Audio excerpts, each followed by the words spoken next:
Welcome, everyone, once again to another episode of the Burn the Ladders podcast. I'm your host, Michael Fahey, and as always, we're sponsored by OVR Performance. I have a feeling today we're going to talk a decent bit about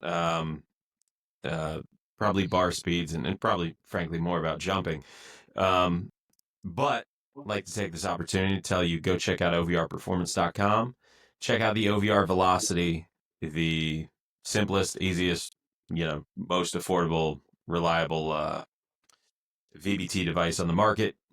Average, peak velocity, same with wattage, your power outputs, get your range of motion, your time to peak velocity, your EAI, the elastic acceleration index. We're one of the only units that has those last two. So if you're into acceleration, bar speed, if you're just trying to track sort of the efficacy of your training, make sure that your reps are actually where you want them. Go check out OVR. And as always, their OVR Connect app is free.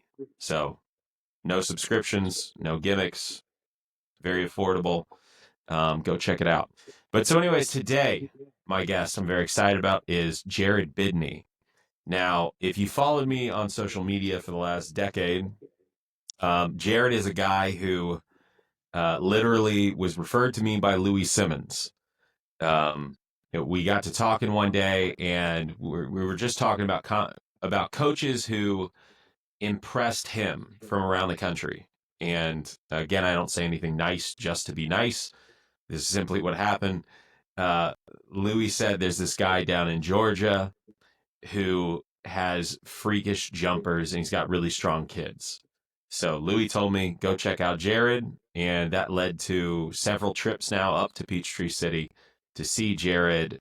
I'll let him speak in a moment, but his gym is truly incredible. If you've ever wondered what Westside Barbell would be like for, say, children and teens, it's the closest sort of approximation I could give you to that. So really excited to have Jared on.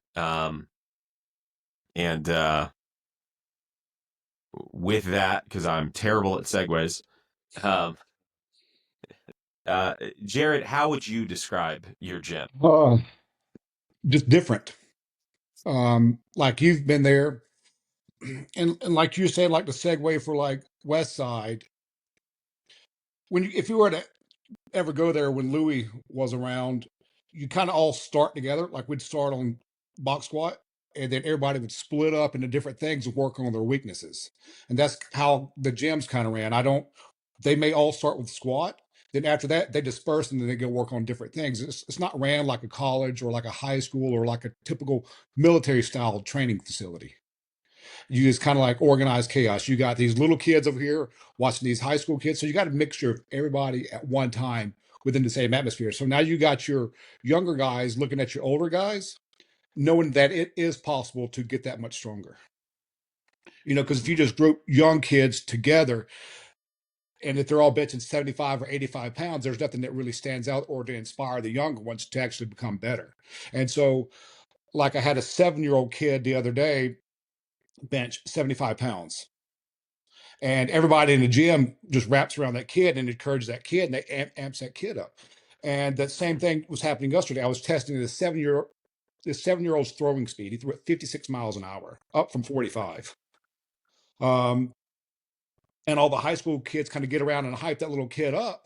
And it's something to see because they're impressed with him, but he's impressed with them. Mm-hmm. And so it's kind of like it's just a community. Like this kid that's come to the gym, he's quit playing sports and he's just going to go to college just to be a normal student. And his dad didn't want to pay for him to still come to the gym. And he said, "Dad, you don't understand. It's a community there." And so Mm-hmm. he's still allowed his kid to come until he goes off to college. And he said, "That's it." And just like you've seen, like all the kids will stop if someone's benching and someone's squatting. They may go over there and encourage the squatter, and vice versa. May go stop squatting while they're resting. They may go encourage the people benching, or like that kid. Well, I won't never forget you calling out that kid that got shit on for missing. He had 4 or 5 sets of 5 at 350, and he missed Uh-huh. one rep. high school kid of what, maybe 220, 215. And they made fun of him for missing one rep at 350. And I just, once you see those numbers all the time, you just think it's pretty common. Hmm. And so, like, So, I had someone ask me on social media, how easy is it to get to a 315 bench? I think 315's almost like the old 225. I had a high school kid. I don't have the numbers right here in front of me, but he started off at 185. The next month was 210, 250, 275, 295, and 315. So within 6 or 7 months, we went from 185 to 315. And the kid's only right around 200-pound body weight. I've got a mhm, kid that I do online training with in Oregon. He started off at 170. Um, and now he's a freshman. So we're trying to get him to bench 315 as a freshman out of state, across the country. mhm, And so if you can get that, lets you know that it's like what you said, what Louis said, it's a system. And so the mhm, last time I went to talk to Lou before he passed away, um, he was still really impressed about the jump numbers and just wondered how the hell I was doing stuff. And we got to talking about, I was saying point 0.6 meters. He said, no, that's two. He says point 0.8. I said, Lou, point 0.8's too fast to create tension. If you don't create tension in the tissue, you're not going to create strength. He said, yeah, that's why we increase our percentages. Okay, so you increased your percentage. That just slows the bar down. And so I guess he's mhm, always trying to come around and check someone to make sure they're just not having bullshit come out and actually tell them the truth about something. And I showed him, I had a little 10-year-old girl jump a 26-inch vertical. She jumped a 7.6 broad jump. So at that age, at 80-pound body weight, that's kind of flying. mhm. So um, how would I describe the gym? To me, average, I guess, but I know it's different. Yeah. But I don't know. That's the hardest thing. It's always for me is how do you describe that gym? And it's just an atmosphere. The music's loud. We're not trying to sell anything. It's results. If you want to get better, you come here. And if you don't, that's up to you. And you may have to learn the hard way. And so, Mhm, like, I had a kid that was coming to me one time. He started off, it's really slow. The brower is really strict. Um, uh-huh. and and so I had this past summer, I had the Zybex timing system with the Brower and another timing system this summer. Iron Saints Athletics came and brought that other one, so I Yeah. just layered them on top like that, so that I could not run 140 then 140 on another device. We can run 140 on 2 or 3 different devices and track and see what the results are. And the Brower was Mhm, more strict than the Zybex timing system. Like Dorsey ran a 440 and a 444, and this other kid ran a 44 something on the Zybex, while the Brower ran a 460, 461, or something like that. Now, we eventually mhm, got Dorsey to run a 453 40-yard dash at 223 pounds on the Brower. And so that could have read a 4.3 on the Zybex timing system. Now, what's crazy is their their times, their dispersions with the Brower were very, very tight, where sometimes they may, I don't know if we ran 4 or 5 different 40s, but sometimes the Zybex was right on point with the Brower. And so I like the tightness of the Brower, but sometimes people don't like the numbers. Like I had a kid, he said he's going to run a 4.6 40-yard dash and never been to the gym. So he's been timed somewhere else. He ran a 5.1. I'll get a lot of kids say they'll run a 4.7. They're running like 5.2s. And so mhm. the difference in different timing systems out there makes, I sometimes think, not the gym numbers not be so impressive because, oh, I run a 4.7. Oh, bullshit. You probably run a 5.1 if you ran it on the Brower. And so Mhm, I've had some college athletes come back that have never been to the gym before, and one of their friends brought them, like Dorsey would bring a friend or this other kid would bring a friend. They get timed on the Brower. They're like, holy cow, this there's no way this is not right. And then it is what it is. So they're not used to hearing those numbers. Even you'll get some kids in high school track. They'll set up their track timing system, which is, I don't know how that laser system's set up, but they're running mhm. faster on that than they are the Brower. So the whole point is, most time people that run on a Brower, they will get tested better somewhere else. And that's the whole point. Yeah. As long as we're as long as we have a device that's consistent enough at tracking and improving numbers, that's all I care for. So that's why I like it. It's very strict. You're going to get a better time outside the gym. I'd rather tell someone they run a 4.8 and they go test it at a 4.6 instead of being the opposite. Hey, you run a 4.6, now you go get tested and you run a 4.8. That I don't Hmm. want. That's going to make me look bad. I'd rather you get these numbers in the gym so that you look better somewhere else. And I tell the kids, like, I'm right now preparing some kids for college, so I'm conditioning them, which I call it max effort conditioning. To when they get to college, they're going to be able. They'll be that kid that starts off like full speed, um, Hmm. and they're like, "Oh man, slow down, pace yourself." No, you don't need to pace yourself. And so they'll start off full speed and continue to kill everybody at full speed. I had a kid that went to Tech a few years ago, and he was beating everybody in the conditioning drills by 10 to 15 yards every time. It never slowed down. Then he's almost like an Iron Man. And so then that makes you stand out. So then he's able to play as a freshman. So no one Hmm. wants, if you're used to being in high school and you're used to being kind of a star and you get to college and everybody else is a star, you may have to sit in the sidelines. And no one wants to sit in the sidelines, especially if they've been playing for a while. Uh-huh. So, Well, so I wanna cut you off. Go back just a little. Is I get a ton of for whatever reason, it's a lot like with Louis. Down the stretch, a lot of people would reach out to me and they would ask me things about Louis, and I'd be like, why don't you just ask Louis? And I don't know if it was intimidation or fear. I think a lot of people, you know, they wanna sort of appear relatively educated when they do finally go kind of meet the master at anything. But I get a lot of questions about you and things that you say and sort of your system and your beliefs. Um, and one of the in the same way that you said someone asked you, like how hard is it to get a 315 bench? Um, and somebody asked me just a few days ago. They were asking me um, about you and they they were asking me about like numbers basically and sets and reps and things, and I said, like, I don't think you understand. You can't just copy and paste Jared's numbers and expect to be Jared. And I said, like I said, if you want to build explosive mechanics, you can't materialize it out of thin air. You have to build it because just like with Westside, another thing that people never sort of seem to grasp and understand was perhaps the most important and transcendent thing about explosive mechanics and about your training. Um, and it's a reflection of you, but it's it's that the kids have built and raised these standards over time. And in the same way you say that 7-year old is in awe of the kids above them. And the kids above them are in awe of the 7-year-old because they all are capable of looking back and going, I know when I was 7, I wasn't doing that.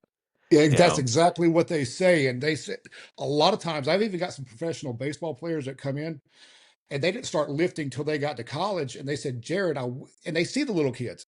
I wish I was started with that kid when I was that Hmm. kid's age. And so that Yeah. comes back and it keeps that kid excited because he's looking at them. I mean, you got this professional athlete, and a 7-year old's going to look at anybody. They'll look up to a high school athlete. And you get those Hmm. people come back. I wish I would have done when I was your age. And you Yeah. and I try to get those high school athletes or those college athletes or whoever it is.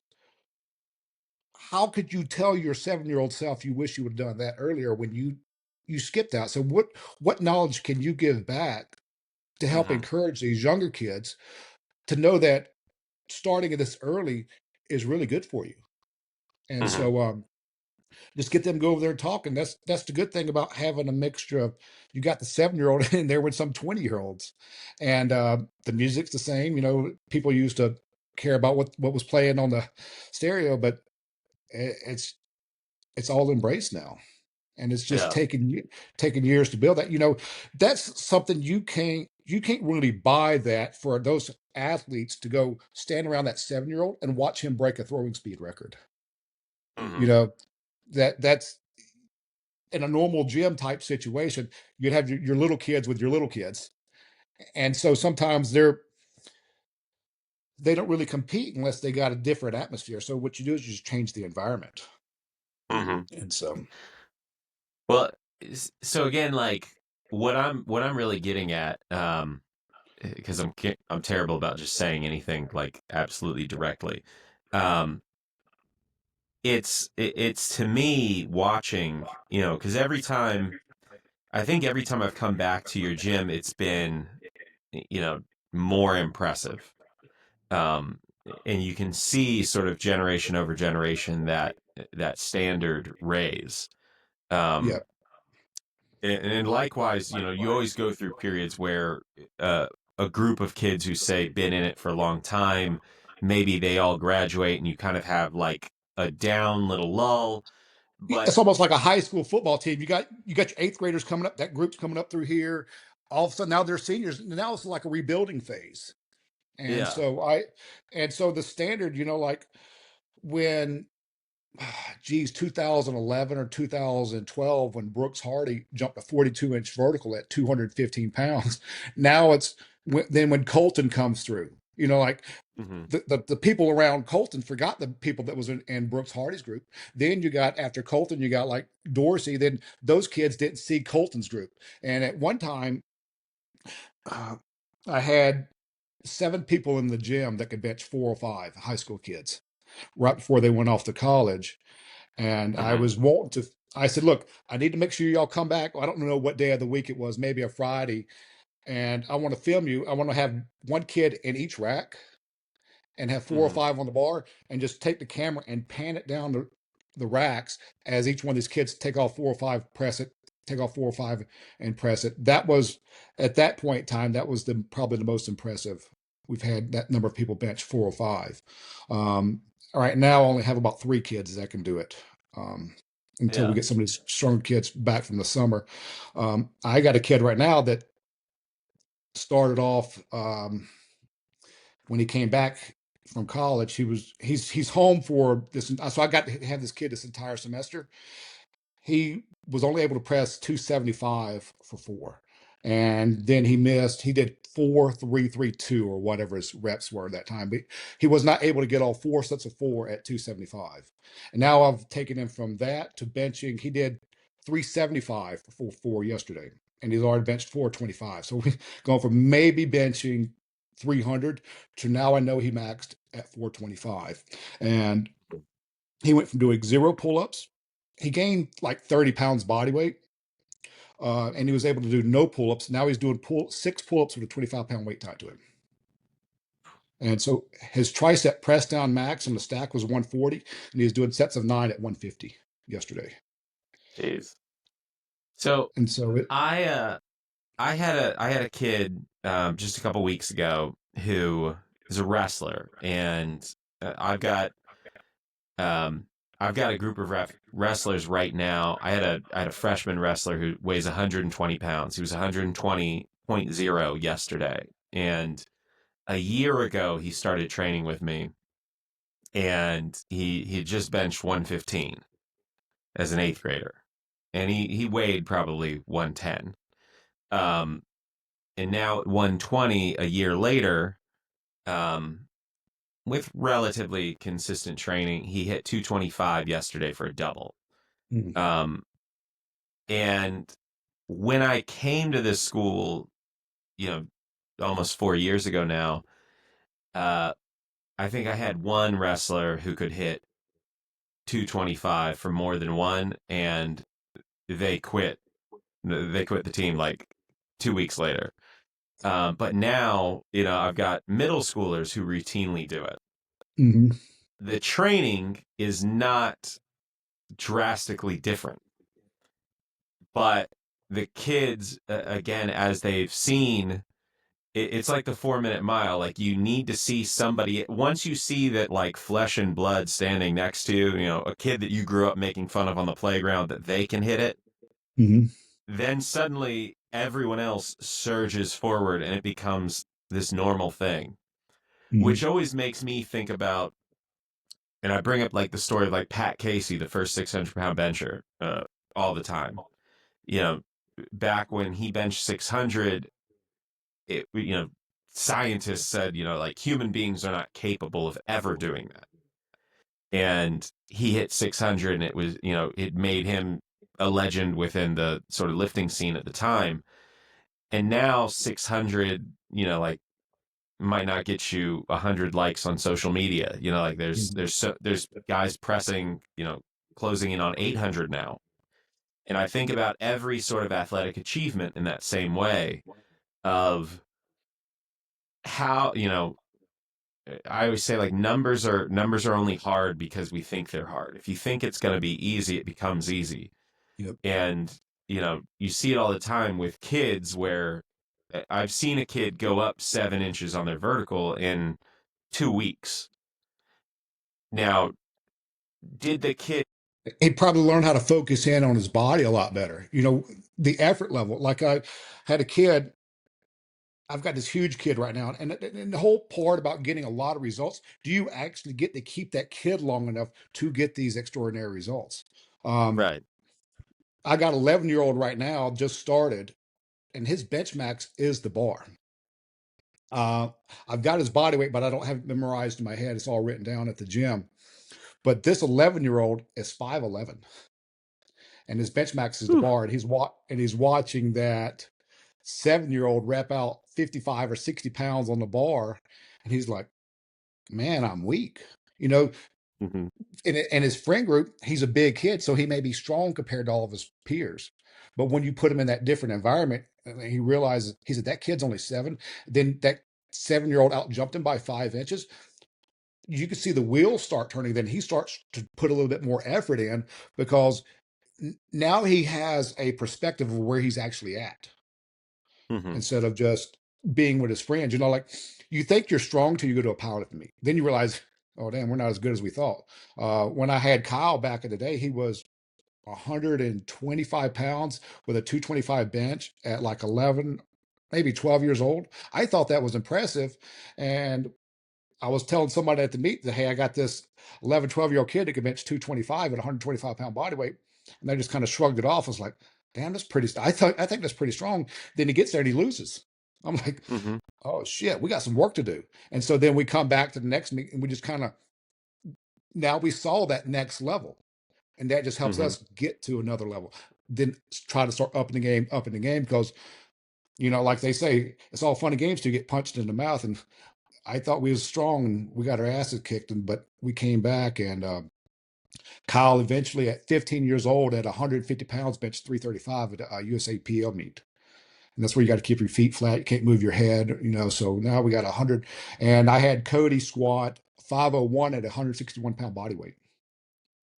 And so, and that was top 10 in the USAPL for about 8 years. He was top 10 regardless of, and that was in the open category. So regardless of teen or not. Uh, so he did triple body weight at 17 years old. Gosh. Um. So what do you think? Again, I heard you on so many podcasts and things where you talk about sort of the numbers and the systems and the things again that you can write down, basically. Mm. Um, and again, the things that when people call or ask about you, they're always they're always speaking again as though they're desperate to know, like, am I missing something within the numbers? And I've gone through that sort of with you specifically before. Years ago when I first started in the high school, um, I think when I came up there with Blake, and it was for like the first conjugate seminar, Mhm. um, and I thought like I'm doing something that's pretty reminiscent of what Jared's doing, and I'm getting decent results. I was timing 40s every month, and I was going, okay, well, we're going down 3 100ths on average every month. Now I'm dealing with like 70 football players at the time, Yeah. various levels of buy-in, and a whole bunch of things. But still, I was like, okay, so that's 4/10 a year basically, or Hmm. 3.5 tenths a year. Do that across a whole team, like that's noticeable. But by the same token, I'm like, but Jared's over there talking about going down, a full tenth a month. It's like, what am I? What's different? And uh, when I went up and watched you, I started to notice. Because I went up and I was like, I don't even know what questions to ask. So I just stood in the middle of the gym and was Hmm. pretty silent for like the entire morning, just scanning around in a circle, going like, what's happening here? And I remember I came away from that, and the next month we tested our 40s, and we were down 8/100ths. So we had nearly tripled the rate. Still not hitting that one or that 1/10, but now getting to within sort of a rounding error of 1/10. And the big takeaways that I had was, we switched from straight bar to safety squat bar. I lowered my box heights by about 2 inches. And uh, I started trying to get on the kids more about the rest intervals between, and um, and we Yeah, we yeah, with the rest intervals, sometimes at a high school or a college situation, you don't have that time, because sometimes it takes my kids 45 minutes to squat, depending on their strength level. hmm You know, at the gym, I don't run them in and out 45 minutes, not in and out an hour. Some kids are there 2 hours. That's after high school weight training. hmm And so right now spring practice is happening with football around here, and so you got these kids, they're still doing stuff in school, then they got practice, then they're still coming to the gym because they don't want to lose their gains, because once you get them to a certain level, they realize how sensitive things are. hmm And so like what you said with the box squat, we use a lower box because when I've used a higher box, those tenth of a seconds do not get clicked off per month. And this past year I had a kid. Okay. Last year I had a kid. He went from running a 5.2 40-yard dash. The next month was a 5.1. Next month, 4.9. And the next month was a 4.8. So we knocked off 4/10 of a second off this kid, and he went from 177-pound body weight to 205. So he gained 28 pounds and he ran 4/10 of a second faster. And hmm so you, it was the same kid that went from 185 bench to 315 bench. So you got that upper body strength gain. He jumped to 37-inch vertical. Oh, I don't know where to start. Maybe he started me about 31, 32. So now he's jumping to 37-inch vertical, which is 5 inches higher with an extra 28-pound gain in body weight. He's running 4/10 of a second faster, and he's a hell of a lot stronger in his upper body. You take that, and he's a running back. You take that running back, you insert him back onto the field and let him replay that season again. That's going to be a totally different animal. I just gave the coaches a lot better machine. hmm And so this next year, now he's starting to get all kind of offers because he's got so much more power. He's jumping over 10 foot in a broad jump.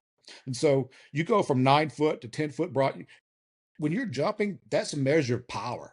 And so he's able to overcome he's got a higher rate of force of him. He can hit the hole harder, and he's going to have a lot more impact because he's carrying a lot more load with him as he's coming up through there. You take that for a linebacker, you get a linebacker 4/10 a second faster, and you make him a hell of a lot stronger. If that strength is transferred to that speed, he's going to hit the hole a lot harder. And when he hits somebody, he's going to light him up a lot more. So if you take a young kid and you make him stronger than his peers, they don't really know how to handle those forces because you got that one guy that's as one off that's as much stronger, much faster. Now he's going to be the star of a team, especially at a younger age, if you can give hmm that much body weight. And so I I didn't bring any of the information, but I've had several kids. I had a kid, he knocked off 3/10 of a second and he gained 12 pounds. hmm So these kids are gaining weight and they're getting faster, and they're still getting faster on that still 1/10 of a per month average while gaining weight. hmm And so they're not getting faster just because they're not losing weight. A lot of people try to make these kids lighter to get faster, and right. that usually don't work. And this past year, I was talking about with like you just said, the box squat, lowering the box height. That one kid that gained that 28 pound, and he went through season. He didn't lose much speed. He came out of season running a 4.9 40-yard dash. So went from going into season running at 4.8, coming out of season running a 4.9. Usually most kids drop 2/10 of a second coming out. But Mm-hmm. I want to just kind of like rip the band-aid off. All right, let's go test your 40. Let's see your broad to see what your vertical is and see where your bench press is at. And then we just kind of start the off season over like that. But I wanted to build some eccentric strengths, what I call structural integrity, just Mm-hmm. overall broader base. Um, I was going to regular squat the kid because Uh-huh. if I can regular squat the kid for a certain number of months, it's going to add. With the box squat, you're not getting as much muscle or leg hypertrophy, so your legs are not growing as much with the box as it would a regular squat. So I was trying to add body weight on the kid by regular squatting and giving him side. Like when you got to change direction with the regular squat, you lose the change of direction with the box squat because you don't have to reverse those forces because the box is absorbing the forces for you. That's why it builds a little bit more integrity with the knee because we're squatting ass to grass with that. Mm-hmm. And I told his dad, I said, and I had like 3 or 4 kids that were going to just regular squat. I said, if we regular squat, their 40-yard dash will not change. Mm-hmm. And they was like, oh, well, he'll get faster. No, he won't.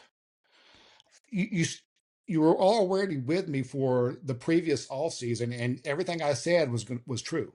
We'll do this, this, this, and this is going to happen.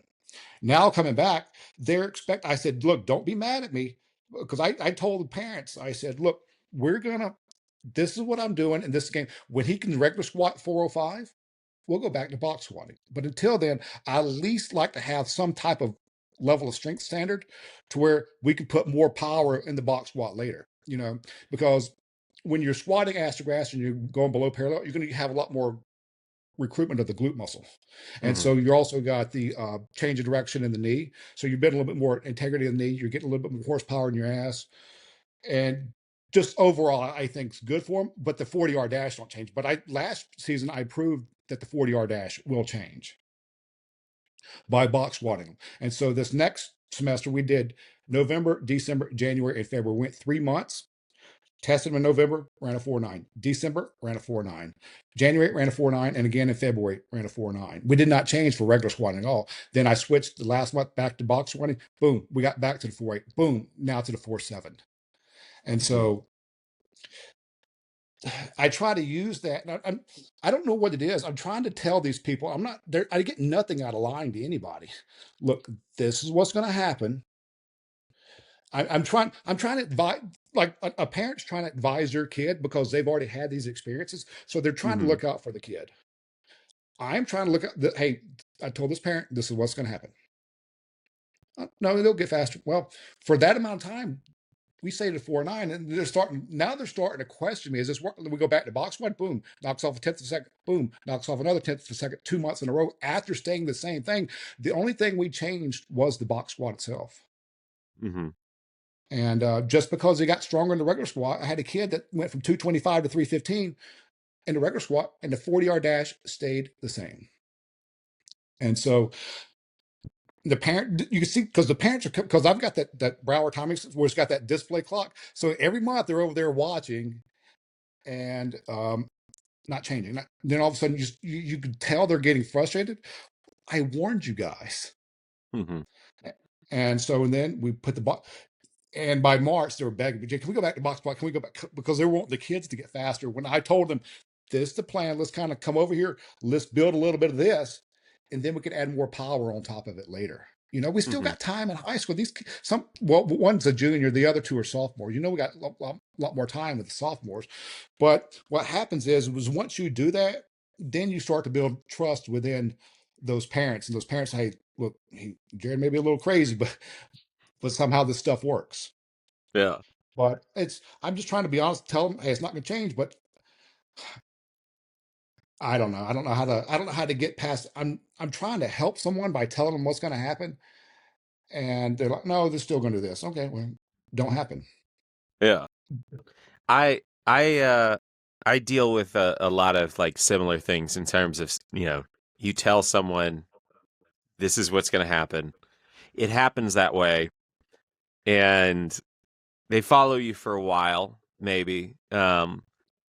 but I think there's this weird psychological phenomenon of, and I think it's why people get wrapped up in uh, sort of gurus and snake oil salesmen in a lot of different realms. Like it's the Hmm. same kind of thing happening in their brains when you, and it's really a shame, like when you're working with kids, because like they haven't had, you know again, you start a kid, they're making great progress, they get to a point where everything has worked for them and they've been in your environment, so all they've seen is that basically like you do work and it works, right? Like, and I'll They get think there's kids. greener grass on the other side, Well, yeah, right? they have no idea, like they have no idea, like you're in the Garden of Eden already. Like Mhm. there's outside of these walls, it's just desert, and Yep. they just assume like this green grass must just this there must be a greener grass, not understanding like this is as green and lush as it gets. Um, Mhm. versus then you get that guy who comes in who, I see it all the time. I've got some athletes that I train currently who, um, you know, they're some of them are in college or they're later on down the road, and they all the time are going, why didn't I do this earlier? Why didn't, like they're suddenly seeing that like I used to lift and I over time looked like I was lifting, but I wasn't really that strong, and I was fast in high school, but I'm not. I go to college and I'm not fast there. And they're like, and then I've got a college linebacker who trains with me right now who we run a lot of like 10-10 flies, so that 10 to 20 yard split. And his split went from, so sampling out the first 10 and how do you start and all that. It just that consistent lead in off of the same marks, and then 10 to 20, just like at the combine, you've got your 10 to 20. Mhm. Um, so using like again very controlled sequence, and he was a fast kid when he was younger. He was a fast kid coming out of high school, and I get him running a 10 to 20. He wasn't even planning to run with me. He just like kind of was stopping by, showed up one day, and was coming to visit with another athlete, and on a lark said, "Okay, I'll let me run this." And he ran a 118.8, which is about the pace of a 509.40. And he weighed in, he was like 208 pounds. Um, maybe a little, he might have been 205. He was relatively light for him, this college linebacker. So Mhm. he's skinny, and he goes, he says something about, like, what's that mean? Like I run a 4.2, and I was like, no, that means you run about 509. He's like, no way I run. And then he ran again, and he ran like 119. So he got 100 slower, and he kept going back. And then he starts running like 1.2s, and he's fatiguing. He's just getting slower.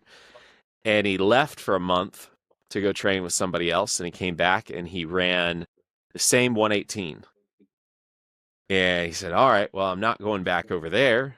Like I trained for a month to get in shape to come back, and he thought he was going to show me that he runs a 4.6.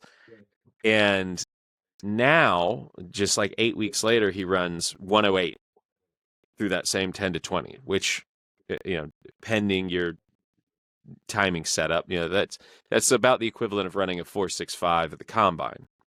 Yep. And, uh, and so he's going like, man, like, what have I been doing? Like, and he's getting smoked by like high schoolers left and right. Now, like the first day, an eighth grade girl walked up and ran faster than him. And, like the kids that he's training with now, they don't know that they don't know that it doesn't come that easy if you just Yep. kind of roll the dice anywhere else. And Well, I likewise, you think, get people. yeah. Well, sorry, Yeah. my brain was kind of going that direction where like they think they're getting this, they can get the same results somewhere else. and you're showing them these monthly things like 1/10, 1/10, 1/10. I had a kid years ago. I took him, he was super slow. We went from a 5.940 to a 5.140 yard dash. And I talk about all the time, we don't really run at the gym.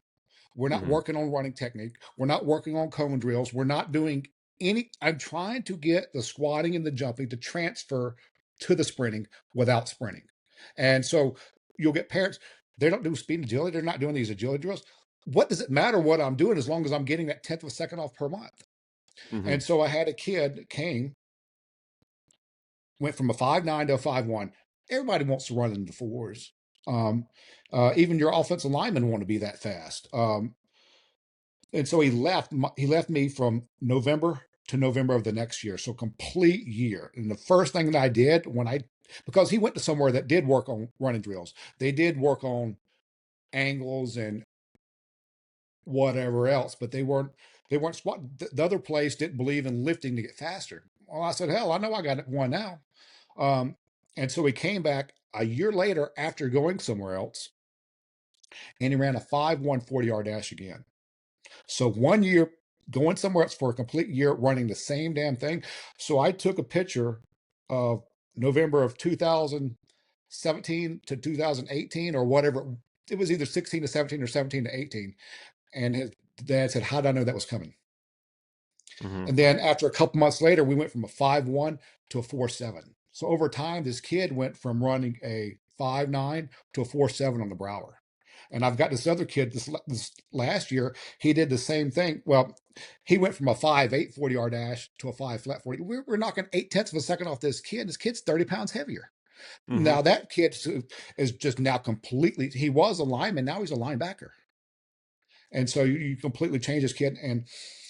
But like for that one kid that went to the other place for a year, I had this another kid that did not believe me.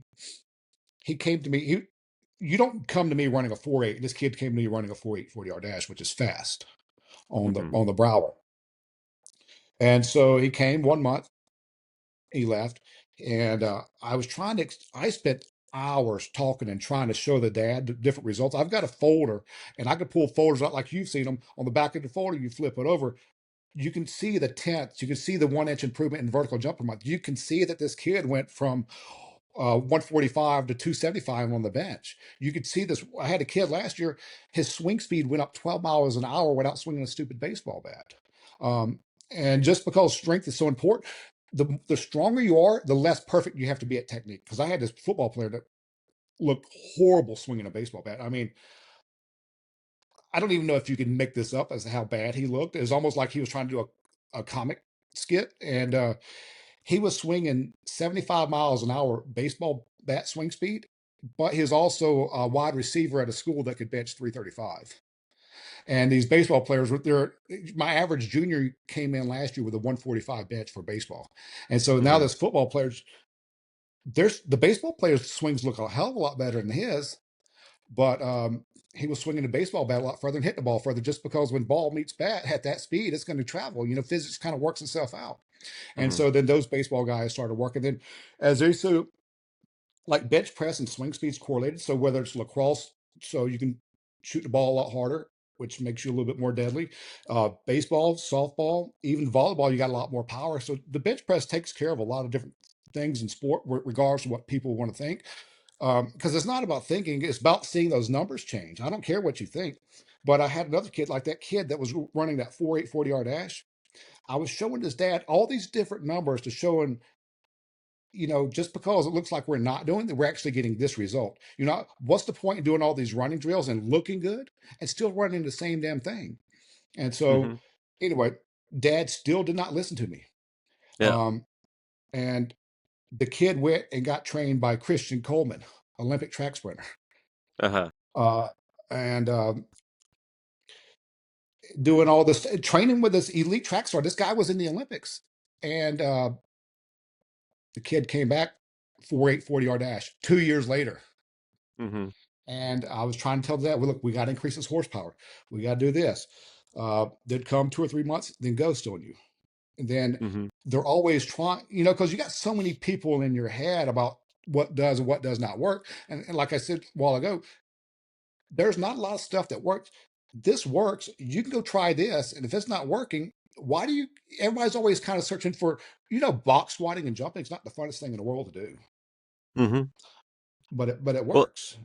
I think it again. I think it kind of speaks to where I was trying to go, and then I sidetracked myself. But when when you break something down, now you've seen it happen over and over again, so you know this begets this, begets this, begets this.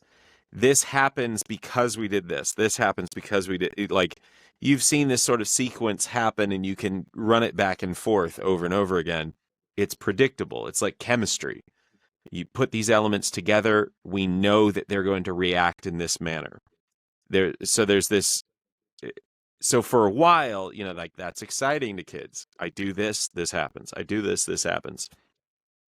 And then after a while, it's again, and this isn't just a training thing. Literally, this happens in any business. I've seen this happen in marketing. Um, After a while,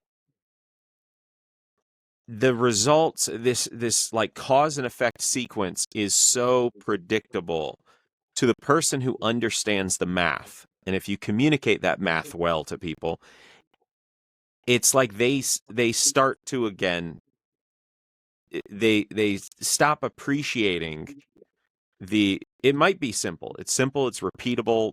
This is why you can get results with remote clients. This is why I can look at what you've done and go, okay, I'm going to make these changes, and if something's true, it repeats. I say that all the time. So if I can find what you're doing, I can replicate it. Like, it's not inherently special to you. It's not when Bird does something, if you understand the mechanism, anyone who understands the mechanism can repeat it and do it. Um, and this for some reason, whether it's with parents or athletes or just people in general, everyone wants shortcuts. A lot of times I think what happens is people know sort of the answer. And the answer implies a lot of times either work, discomfort, or patience. And they get frustrated with work, discomfort, or patience. They get frustrated that they already know the answer. They just want Yeah. the answer to be something different. So they want you to feed them something that's mystical, something that's beyond simple math. They want, oh, well, don't bench press because you play XYZ sport. What Mhm. does that have to do with why I shouldn't bench press? Like, and you point out, like, it's correlated with swing speed and throwing speed. And you'll go, Well, this kid sees an improvement here, and then the thing that we actually want the thing we're supporting to get better, it naturally raises. But parents parents, athletes, again, people in general, they get to a point where it's like they become bored with the simple mathematical relationship, and they simultaneously, they've been like shielded from what could happen to you if you don't understand the math, that you could just spin your wheels, that you could go backwards, that you could get hurt. Never faced the consequence of the bad training. And mhm. so they start to like think, well, good training must be a lot easier to come by than I realized, because I walked into this warehouse in Peachtree City and just good things started happening. Maybe good things happen everywhere. And then they just want to experiment. And the shameful thing being, it's not until they've lost the year that it starts to dawn on them, oh, that I had the good thing. Yeah, and it's because I'm trying to help these kids live out what their dreams are, what they tell me they are. Then you don't get them long enough to get them down that road. Hmm. Then I got a kid that just started training this week. He's a high school senior about to go walk on at a college football team. He's not been to the gym in 3 years. And his numbers are almost the same 3 years ago as they are now. And then where you got these other kids going up 100 pounds on their bench in 6 months or less. And so he's like, this kid's going to go play football and he's got a 175-pound bench, or try to walk on with a 175-pound bench and runs a 5.2 40-yard dash. What are we Hmm. going to do? You know, I've got May and June, and that's it. I mean, I may get them to 225 in that short amount of time on bench, but I don't know how much that's going to help because the running is on maybe a five flat. I'm not going to change the running that much because, if I knock off 2/10 of a kid's 40, 2/10 of a second this month, and next month I get 1/10, that's three at the max. And Mm-hmm. so it's frustrating that now they're seeing their because they have had friends come through there. Now their friends are running 4.6s when they were faster than their friend. Now they're half second slower, and you're just kind of like, okay, I'm gonna do my best to help you while I've got you. But to me, I just like I get so sad because that kid did waste those years and that time because they didn't understand when someone comes in, I'm trying my best to help them understand. It's almost like if you could shake them and wake them up. Hey, look, this is Mm-hmm. what's going to happen. That's why I like when you come to the gym, I got those folders. I track. You could see that bench press was this much. That 40-yard dash was that. This broad jump was this. I test throwing speed. I test swing speed. I test all these. So if you're a baseball player, I'm gonna get your throwing speed. If you're a long snapper, I'm gonna get see how fast you snap the ball. So I time everything with that radar, so I know it's if you go from snapping at 33 miles an hour to 36 miles an hour, that ball speed's a lot better. And so Mm-hmm. too many traditionalists want to use a stopwatch of 0.65 or 0.7, whatever it is now with the snapping speed. It's I like the miles per hour. I think 35, 36 miles an hour for a long snapper at 14, 15 yards is perfect speed. That'll get you D1 all day long. But now, depending on if you go to pro style offense, I mean, punt team, you got to learn how to now. A lot of kids in high school will just snap, snap, snap, and not learn how to block. So I've seen kids get to college as a long snapper, get to college, and not learn how to block. So then they lose that edge because the experienced person that tried to get outside the normal box of things, they spent the extra time to do it. So now they're the starter, although this kid was superstar in high school, and now they're not doing it. And I got a kid that he just got picked up by the Chargers, and he's a kicker.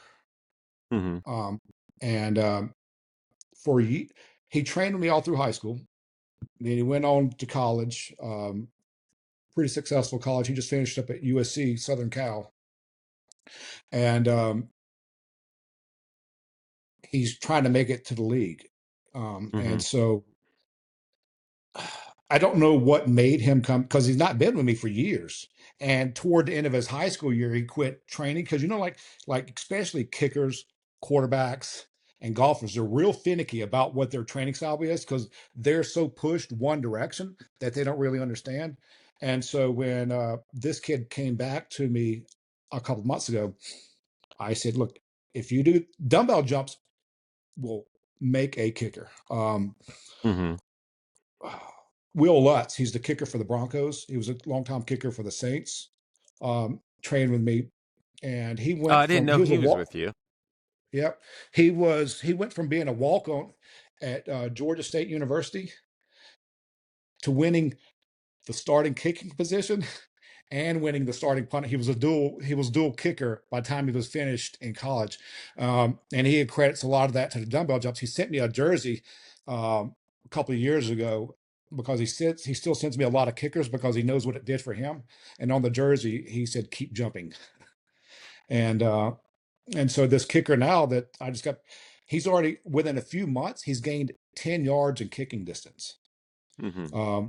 And so then I had another kicker that went off to Toledo, broke the all-time kicking record at Toledo. Then I had another kid get picked up several years ago by the Tennessee Titans for punting. Their legs are so strong because they're squatting. Now they got the rate of force development with the jumps behind it that their pop time comes off that ball a lot better. So if you can get a kicker to kind of come in and want to jump.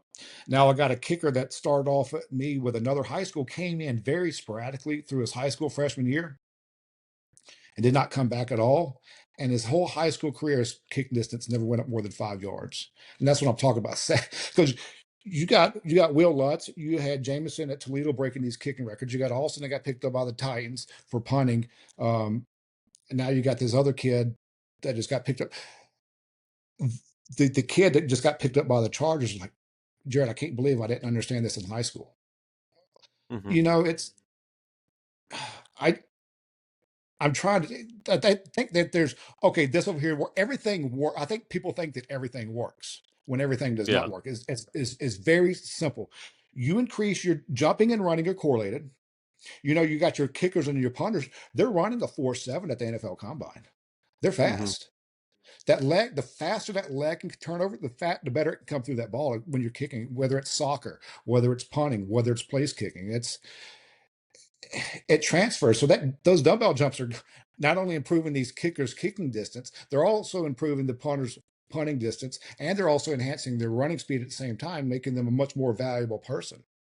Hmm. And so, um, Jameson, that kicker at Toledo, I got him to bench 405 in high school, and that was you sneak up on that kicker, you're gonna be having a bad day. Yeah.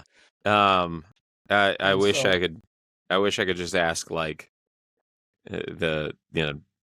if you could see the audience of not that a whole lot of people listen to this, but if you could look out and ask 800 people like how many of you don't have a single kid on your team who benches 405? Jared's mhm. got a kicker. Like that's um I know just looking at like weightlifting scores around my area, I don't know that there's a team in my county that has a kid who could bench 405 this year. Um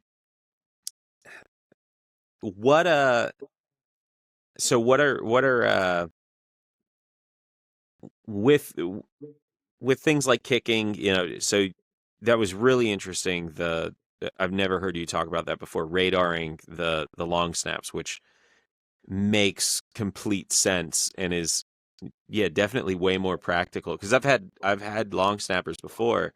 I've had a few kids go to college for it, and I've had a college long snapper, and they would tell me, like their snap time or whatever was going down, but I was like, how do we track that in here? Like, what do I line up the lasers to try and get? I was like, I can do an in beam start on the ball, and then, but I also have multiple radar guns, and somehow I never thought like we'll just have them you snap it into the net and radar there. Mhm, yep. And so Yeah. I've got a stalker radar, one they use in the MLB, Hmm. because if you're snapping 33.7, it gives me the point. I like that point Yeah. Yeah. I've because got now you're two closer stalker to sports. yeah. So now you're 33.7. Oh, now you're close to 34. Hmm. You know, because it gives them that much more hope that they're not next. It teaches them how to try. So now, if you come to me, you're snapping 32 miles an hour. If we get you to 36, now you can slow down and snap at 80% and still be better than what you were when you started. Yeah. And and so the with the stopwatch when you're timing, everybody's going to be inaccurate with the stopwatch. I don't care who you are. I don't care how good you think you are with a stopwatch. That's still that human error. You can't help it that you're human. That radar is going to be a mechanical, so it's going to have a lot more precise. Especially if you buy a higher end radar, you're going to be a little bit more accurate with what you're trying to display. You know, if I had to rely on me and I were to time someone with a stopwatch, whether it be their snap speed or whether it be their running, you know, like sometimes you do mess up, and I'm like, oh damn, did he really run that, or did I actually jump the gun and start it or finishing it Hmm. off too fast or whatever? And so with a radar and with a Brower or whatever timing system that you're using, if it's completely electronic, it helps you be more precise with your accurate readings per month. So now we went from 32 miles an hour snap speed. Now we're at 33. Now we're at 34. Now we're at 35, wherever it may be. And are these exercises that I'm getting this kid, are they correlating to this snap speed? So Hmm.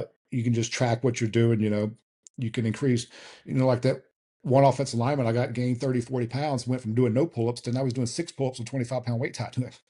Yeah. That that's changed. That's going to change him. You know, we went from not benching 300 to benching 425 and doing pull-ups.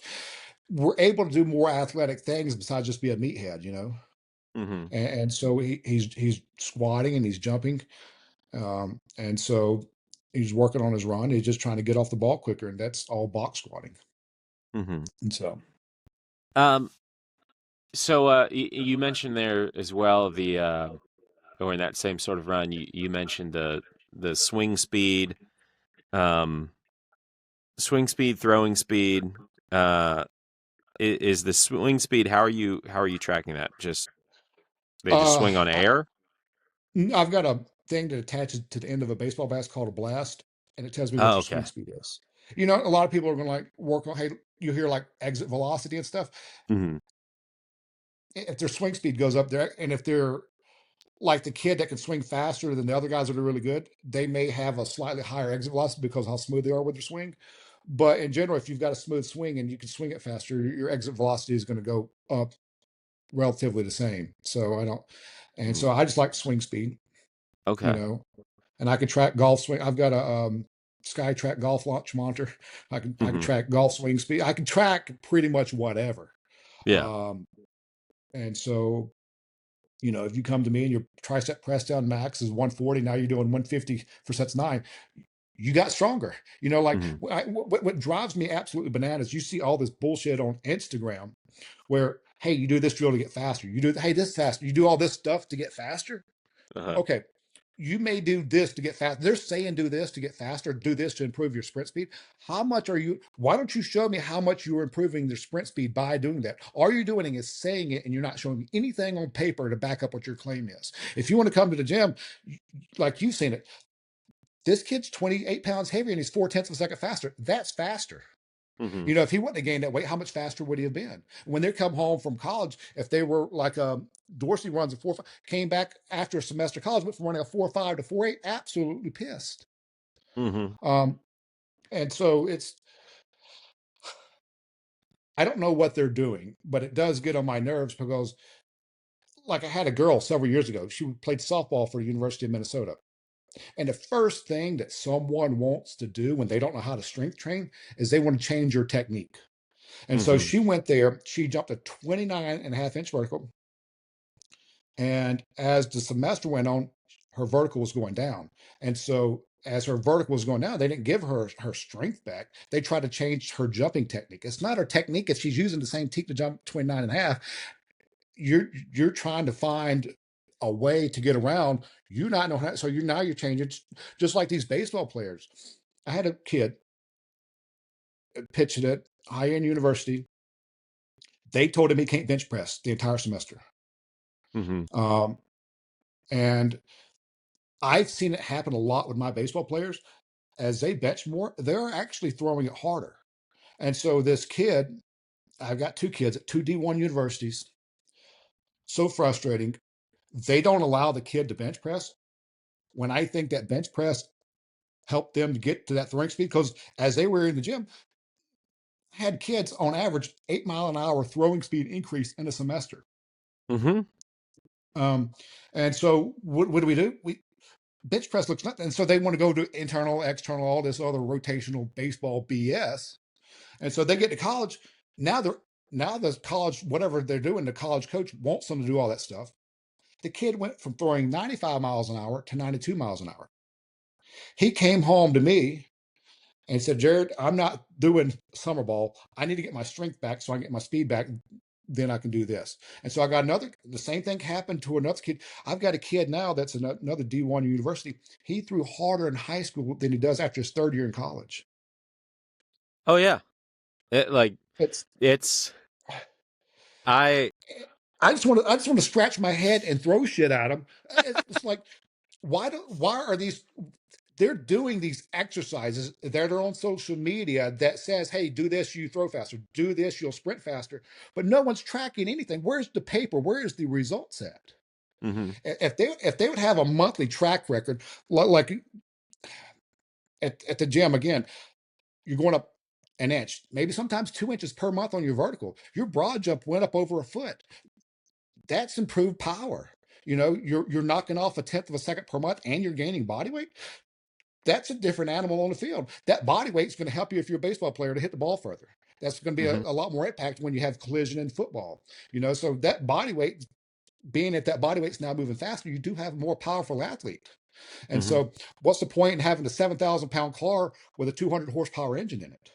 You give me a 800 horsepower engine in that same thing, you're going to start off the blocks a lot quicker. It may not be efficient as going from Georgia to California. Who cares about long term efficiency like they do in the 100 meters in track? It's good. look, sports are played when a 15-yard window. Mm-hmm. Let's take care of that 15 yards and be over and done with. Your average, like people want to do work on all this elastic energy BS.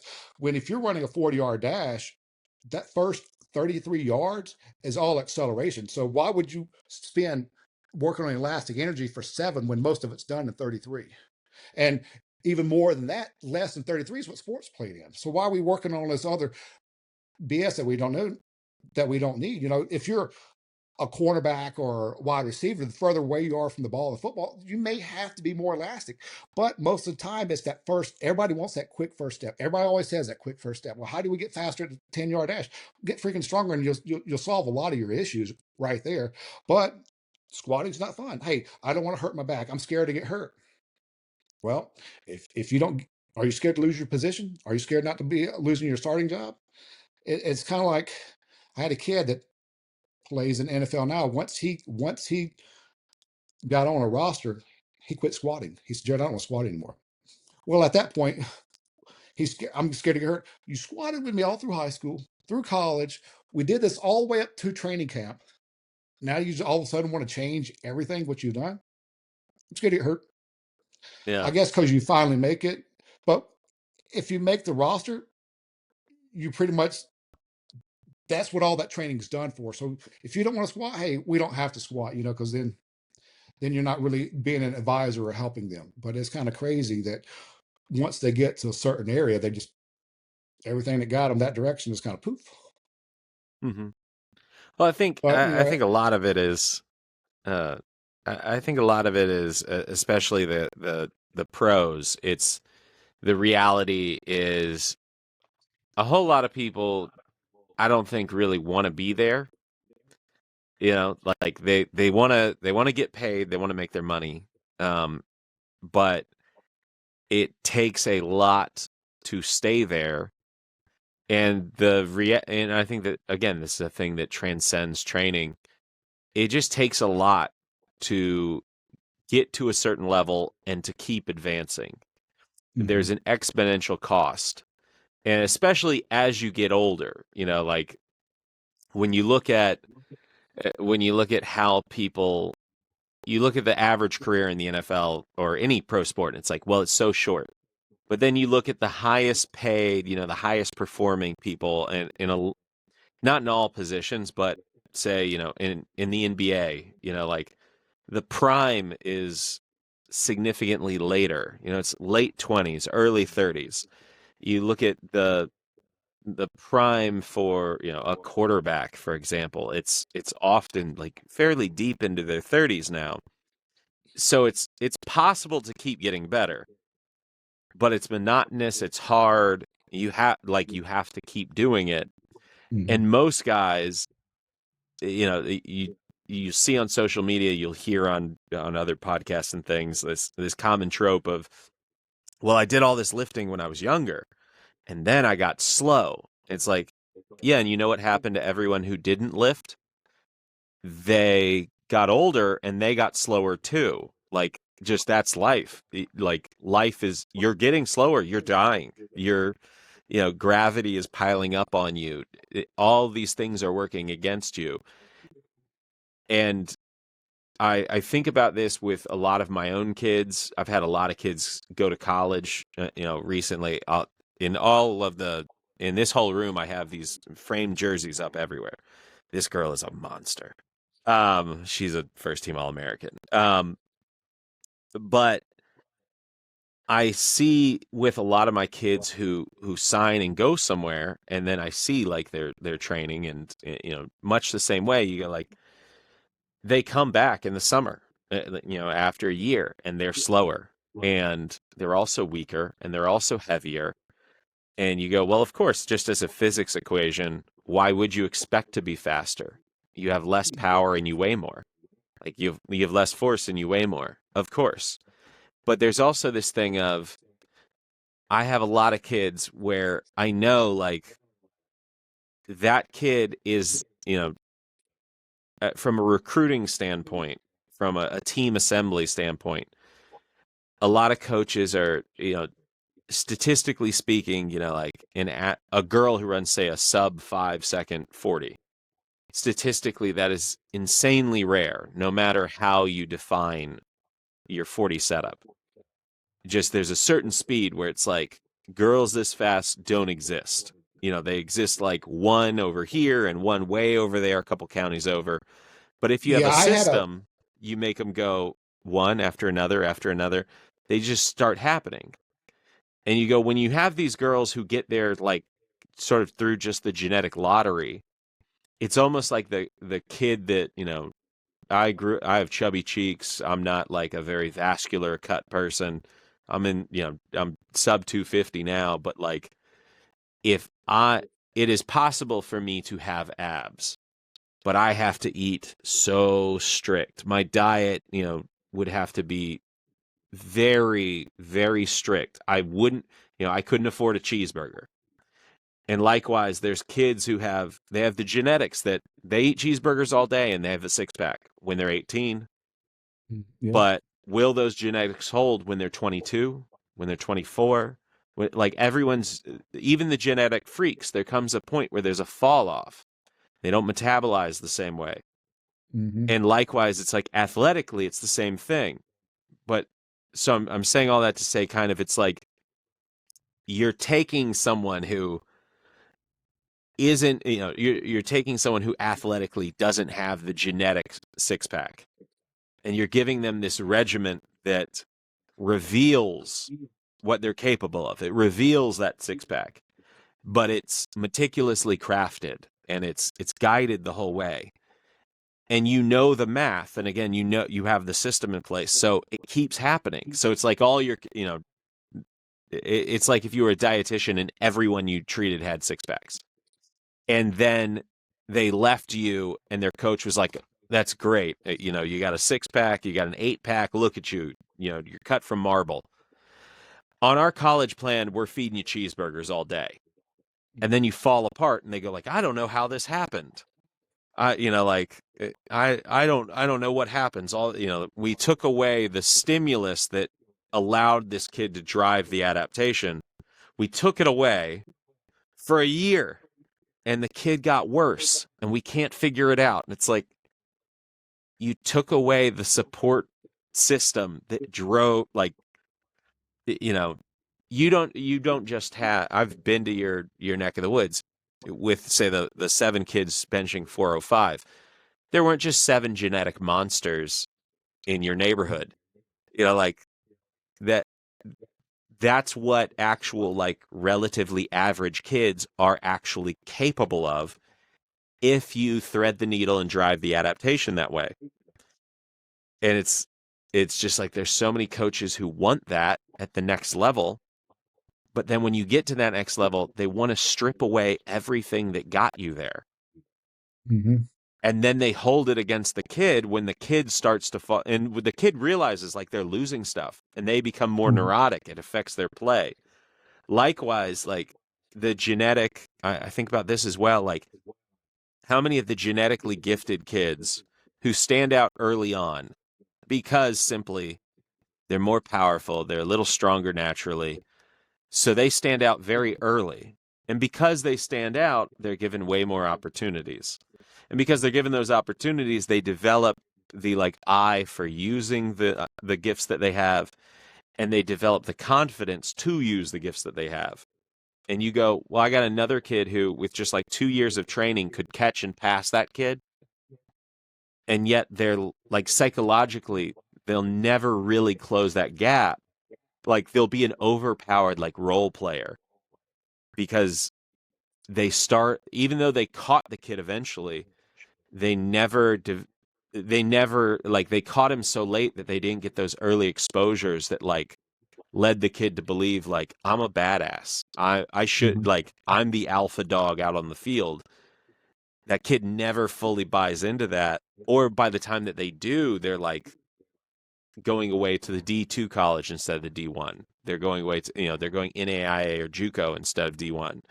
And when they get there, they're not expected, if you transform a kid like after their senior year, They show up to the next level and they're a monster comparatively, but the coach doesn't know yet that they have a monster. So the kid's at the back Mhm. of the line and he gets, like he's got to spend a Yeah. whole off season trying to prove like I'm actually better than what you thought you recruited. And it's Mhm. all these things just like compile, and yeah, you go like, what if if I simply could have just gotten that kid 6 months earlier, a year earlier? What if I got him 2 years earlier? What if I got him 3 years with NIL now? It's like if you got someone 1 or 2 years earlier, that could be the difference between barely signing to college, Mhm. having to, have your parents pay like sort of a 25% kind of stopgap on your living expenses or partial tuition or something versus potentially making a couple $100,000 a year. Mhm. Like that's become a huge. I've got a kid now who, if he was physically what he is right now today, he's gained, 15, 20 pounds. He's several tenths faster, more than several tenths. He's like zero point 0.6 faster than he was last year. Uh, but he was recruited off of what he did last season. He's going to show up to college and they're going to go, crap, you're 20 pounds heavier and way faster. Mhm. Then they're going to know we wouldn't have been able to sign you if you were this, back in the fall. You would have been at a completely different level. Yeah, I've had different ends of the spectrum. I've had like freshman kids and high school sophomores that get offered maybe to go play baseball at University of Georgia or go play baseball at Mississippi State. And I had the kid at Mississippi State several years ago. Once he got talking to Mississippi State, he quit training at the gym. And so Hmm. sometimes when they're trying to recruit you, they're trying to recruit you based off projections where they think you're going to be. Yeah. And this kid quit training and lost at Mississippi State thing. Didn't even I don't even know I think he went to JUCO. So he went Hmm. from going like big time D1 to JUCO. And at that point in time, you don't have enough time to train to get everything back. And then Right. I've had kids on the opposite end of the spectrum. This kid went from not really playing all the way up to his junior year, didn't even really play a whole lot his junior year, but he came during season and he kept training. This was a pitcher. And for some reason, he bought into the gym. And so he went from really not playing most of his high school career to going and playing his senior year, having the most throws on his team, 7A pitcher of the year, ends up getting a scholarship to go to this D1 university. Now he's playing against Auburn and Alabama, and he's pitching against those guys. With his kid, most of his high school career went done, but he spent time to train. And like I said, he came during season. I was lucky enough to have him for enough time to where when he got to the next level, he was able to play at the next level instead of sit the bench. And so Hmm. and yet he's another one of the kids. Once he got there, on that end of the spectrum, you give them a monster, they don't keep that stimulus up, and the stuff starts to drop, which is Hmm. which is very frustrating too. Then they're trying to change your arm slot. They're trying to change the way you deliver the ball. You're trying just give him his damn power back. If I give you my car and you go take 200 horsepower out of my car and you give me my car back, no matter how good I can drive that damn car, it's still going to go slow until I get the horsepower back. And Hmm. so I don't know where they get into their brain that that stuff's not important. If strength wasn't so important, steroids wouldn't be illegal. Right. Right. And so why does it give you an advantage? You get more strength, you get more power, and so Hmm. it's it's just beyond me on these things. So I just kind of stay in my lane and take care of the kids I got. Just try to make them the best I can. Give them opportunities I wanted. I mean, heck, I'm too old to do it now. I hurt. But all Hmm. my mistakes help me, just like you, like when the next level kids is coming up, we're always going to try to trump that what was in the past style thing instead of like, hey, I've had coaches, I've been doing this for 20 or 30 years.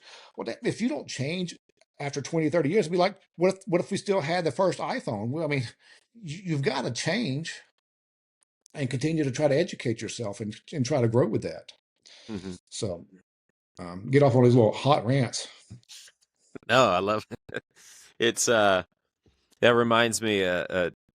at one of those Atlanta conferences, one of the conjugate seminars, um, Nate Harvey came down, and I had told Nate about you, and we were we were talking, and he came over and like sat by me as you like came in, did your presentation, and you didn't spend a lot of time because you had to get back to your gym, but I told Nate, I was like, you gotta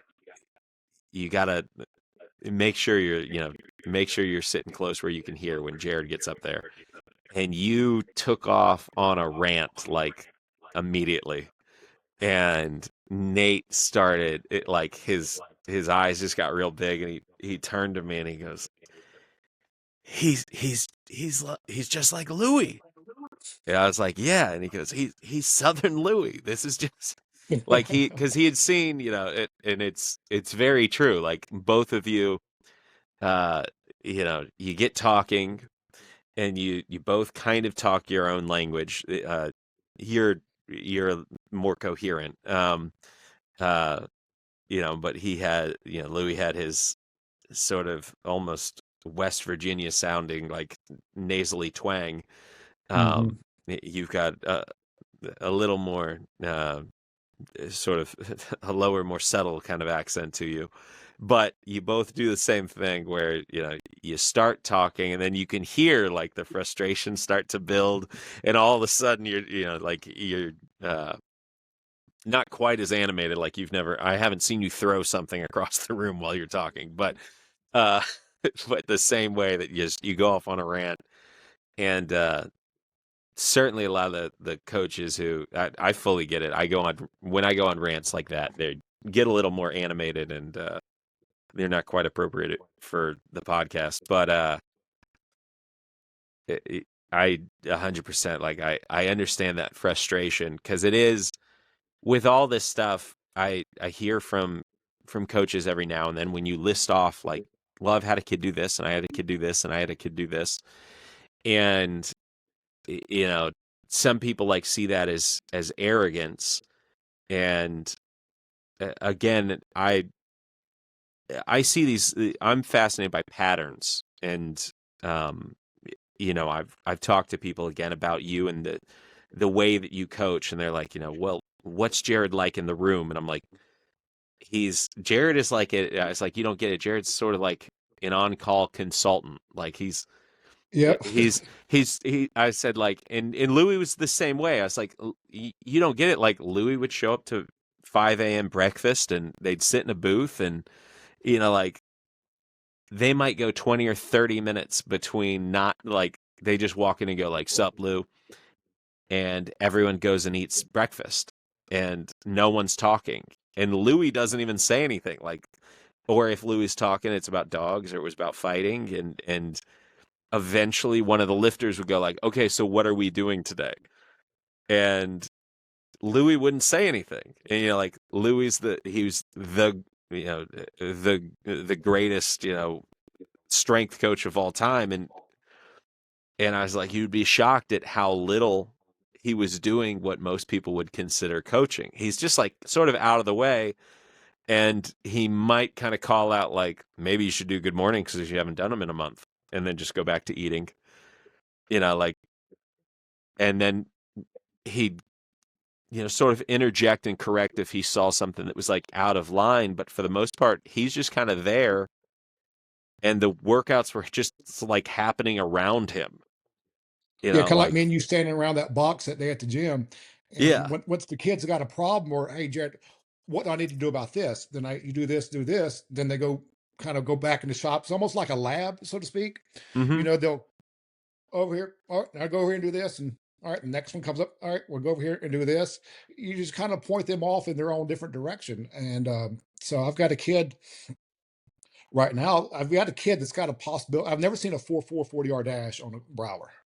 mm-hmm, And so I've got a kid that's got a shot this next month, but we got to battle him getting ready to go off to college and trying to get him prepared for some type of conditioning. So when they get there, he don't look bad. And when you start interjecting conditioning in, you're kind of lose that 40-yard dash.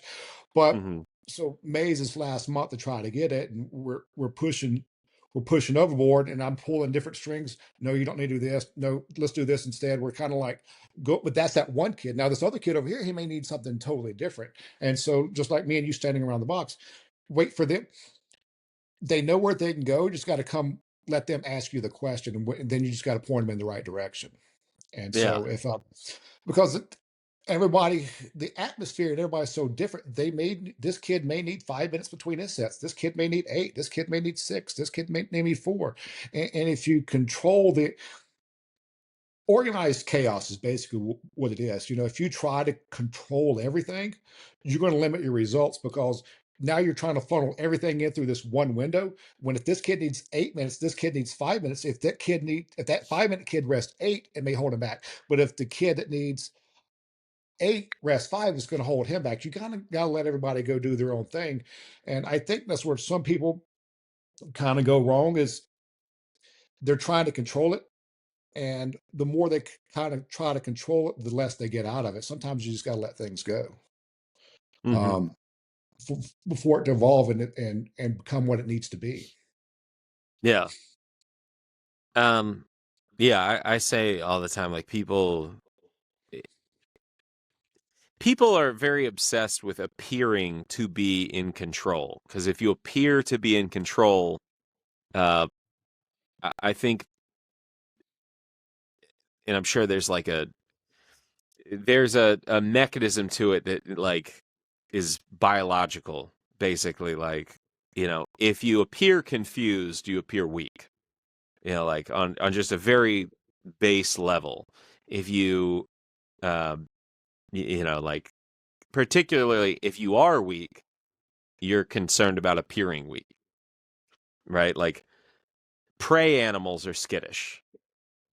Predators, like just sit down and lay down and take a nap, Mhm. right? Like, um, you know, uh, in the sort of the life cycle of a person, we go from as a child, you are because our sort of I believe I've said this on the podcast before, but like from our DNA and like our genes are like so far behind where we are as a society. So like you don't really understand that like no, you're pretty safe. Like there's no from a survivalistic standpoint, it's like if you grow up in America, there's not an actual reason to sprint, right? Like you don't you're not going to be eaten by an animal. Yep. Like the odds of you being, victim of like violent crime are very low. So it's like just from what governs sort of the evolution of a human, there's not a good reason to do any of this. And that's sort of like why you have to train. And training is like trying to convince the body to develop things that are from a pure like calorie expenditure standpoint, highly inefficient. Like that's all training is like we're trying to become as inefficient as possible purposefully. Mhm. Like you want to be able to deploy a massively inefficient resource to put your foot in the ground and sprint past somebody or run somebody down because at the end of the day like you don't like you're going to go buy your food at the grocery store and you're going to go home and sleep like in a well a well conditioned house. Like you're safe. There's too much food. Like we're primarily all good. Um, so the body wants to get lazier. The body wants to get weaker. There isn't a reason to do anything else. And so you have to provide that severe stimulus to create those adaptations, which is almost at a certain level, it's like that's why conditioning is so frustrating. It's the whole point is like antithetical to performance based training. But I have no idea where I was going with any of this now. I've talked in a Well, circle you and said completely confused myself. basically the body is lazy. Your body Yeah. wants to, like I always tell people, the body wants to maintain homeostasis. It wants to be settled. So you have to interject training into it in order to teach it not to be lazy, or to teach it to do things it does not want to do. And so just over time, if you apply the stimulus long enough, the body will has to adapt. It's got specific adaptations to impose demands. If I keep imposing this demand on the body, if I keep making the stupid athlete squat over and over and over, he's going to adapt and he's going to get stronger at it. Now, the stimulus of the squat, whether box squat, is a rate of force development exercise. It improves absolute strength and rate of force development at the same time. That's in particular why it works better for improving sprint performance than the regular squat. Then you'll get people come to, hey, Jared, I heard squatting uh, decreases your sprint speed, does not improve your sprint speed. Well, it depends on how are you squatting. What did the study say? Like I had someone say, I'm against power cleans because power cleans are not the end all be all exercise that's been pushed down our throats for years.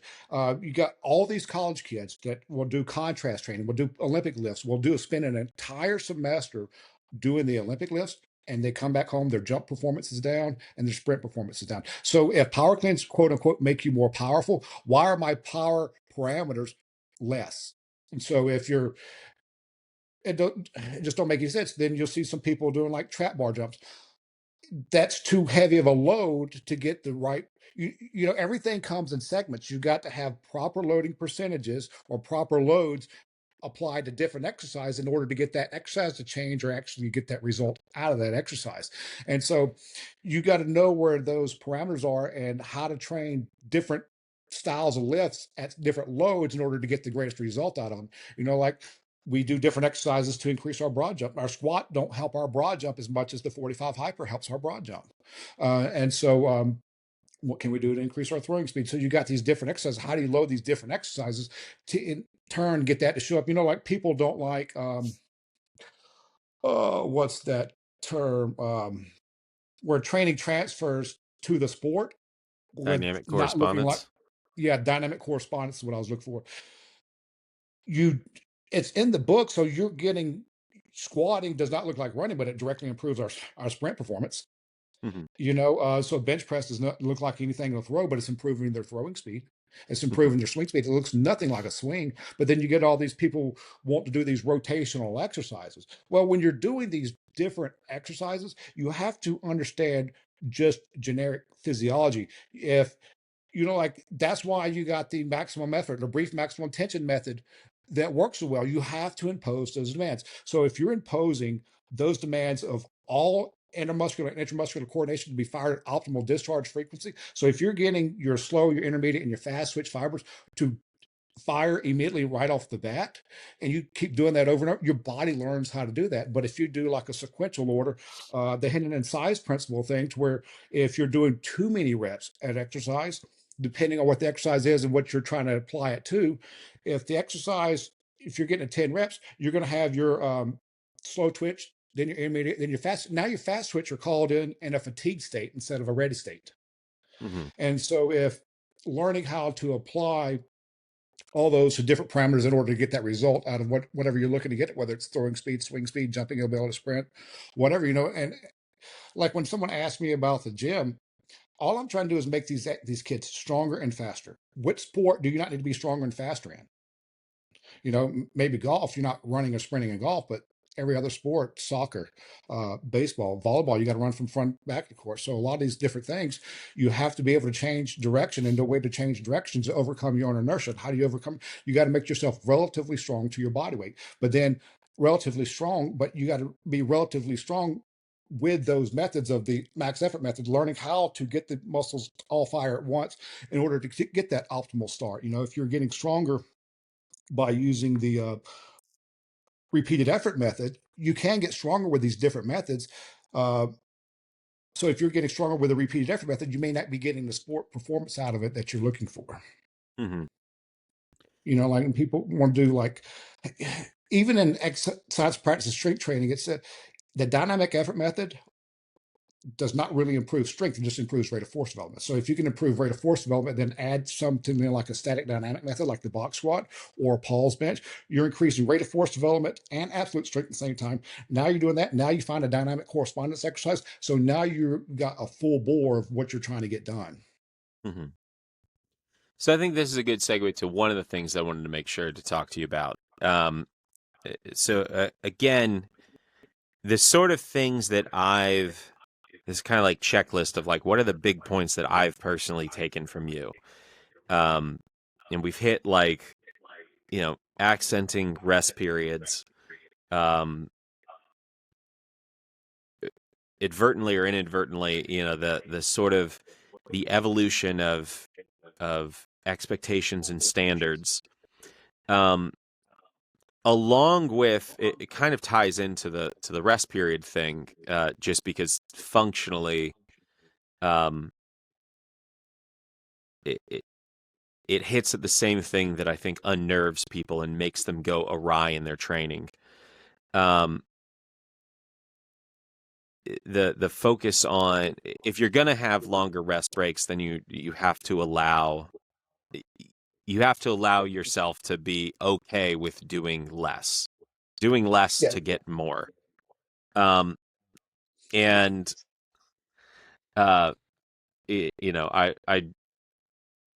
I have this conversation fairly frequently with coaches to say, like, you have to reorient yourself to look at sort of like adaptation driven per hour rather than volume or work, or The whole kitchen sink.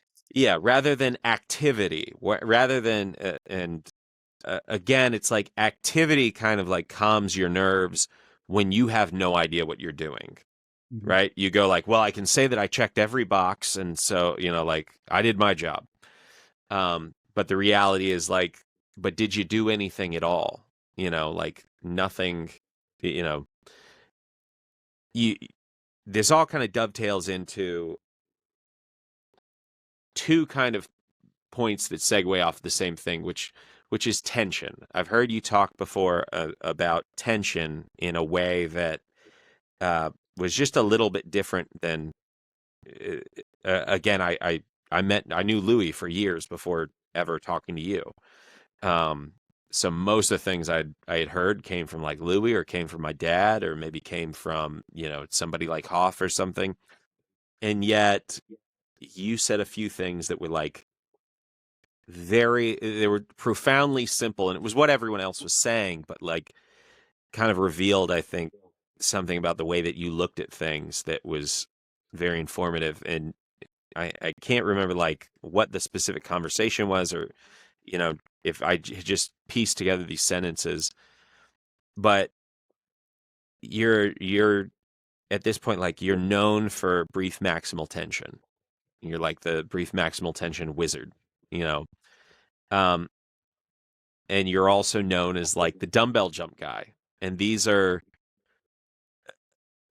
if we put like absolute force and one rep max is way over here, and we put unweighted, standing verticals way over here.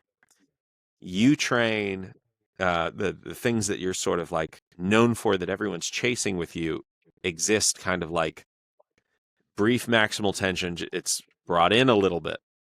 Hmm. It's a little faster than absolute. And then the dumbbell And jumps are like this. They're, instead of yeah, being bottom line, they're just at this end of the bell curve. right. You know, And and you just got to raise it. And sometimes people put everything right here in the middle when like you heard Lou talk about optimal training. Well, it's optimal to do this because you're getting optimal discharge for, like, the heavy loads increase percentage of fast twitch fibers. mhm, And so if you need to learn how to call on those, because they're only called upon when the loads are extremely heavy, you don't need to activate those in the middle when you're already pre-fatigued. So if you learn how to do this end and you do this end, and sometimes your accessory exercises in the middle will help broaden both of those things to bring it to that point to where you're getting optimal training out of both of them. Like you said earlier, people's been like very surprised at how many exercises we do. We don't have 10 or 12 exercises we're doing on a daily basis. mhm, You'll get people come to visit. Oh, Jared, just make sure you want. I'm not running them through it like a conveyor belt, you mhm, know. And so, I mean, you've seen it. Then I've had some of my online clients be like, Jared, I thought this. They don't really understand because it's not a whole lot of fancy, fluffy stuff, but the results are coming over and over. Like if I get that kid to bench 315, that's in Oregon.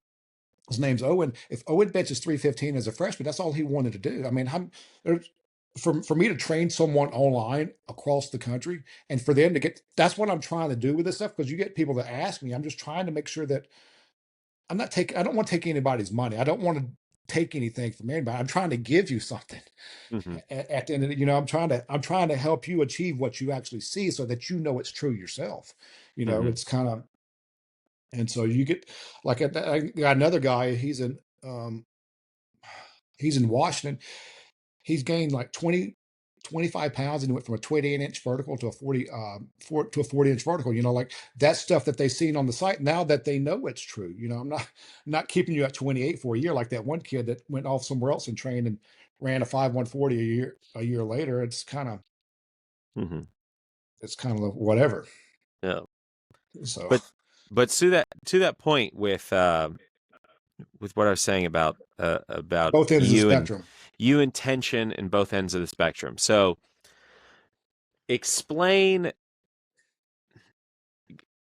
because what I took away from hearing you talk about tension, and again, I think you said something about dumbbell jumps, and then I think you said something about brief maximal tension, and I saw like, oh, this is the same, like this is the logical through line that it appears that he operates on.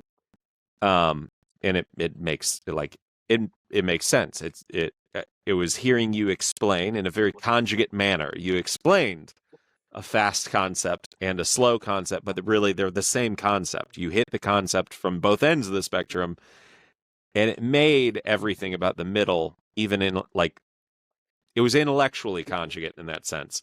It made everything make sense as to like, oh, this is how you follow that logic across the force velocity curve.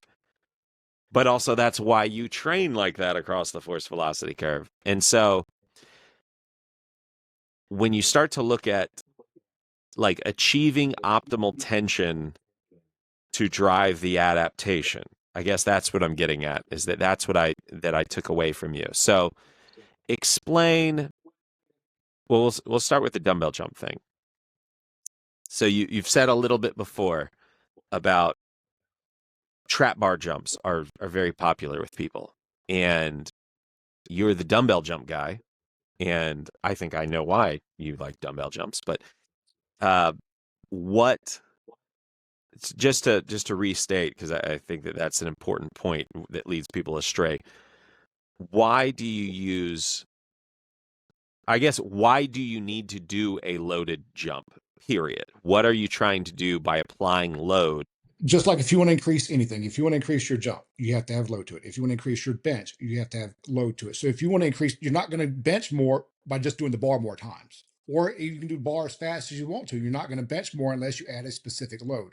When you're looking for dynamic effort or rate of force development exercises, you've got a window of about 20 to 40%. So anything over 40% is called maximum dynamic, uh, where you get outside the window of speed strength.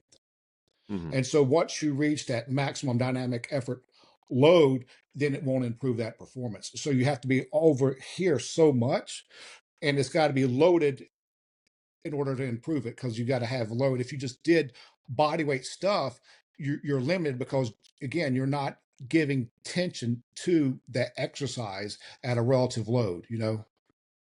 Hmm. So again, it's about creating the tension within inside of a window that's supposed to optimize dynamic core sponsor speed strength. Now, on the other end, when you got strength speed, you got that window. So you got both windows at both ends of the spectrum, but you have to create, but if you create too much tension uh, with the dynamic effort one, you're not going to get the result. But if you don't create enough tension over here with the speed strength or the maximum effort method, you're not going to get within that window where you need to be all the time. So Hmm. like with the dumbbell jumps, if you jump with 45s or 50, it's actually too heavy to increase that load. So you're actually going to see your vertical jump go down instead of go up.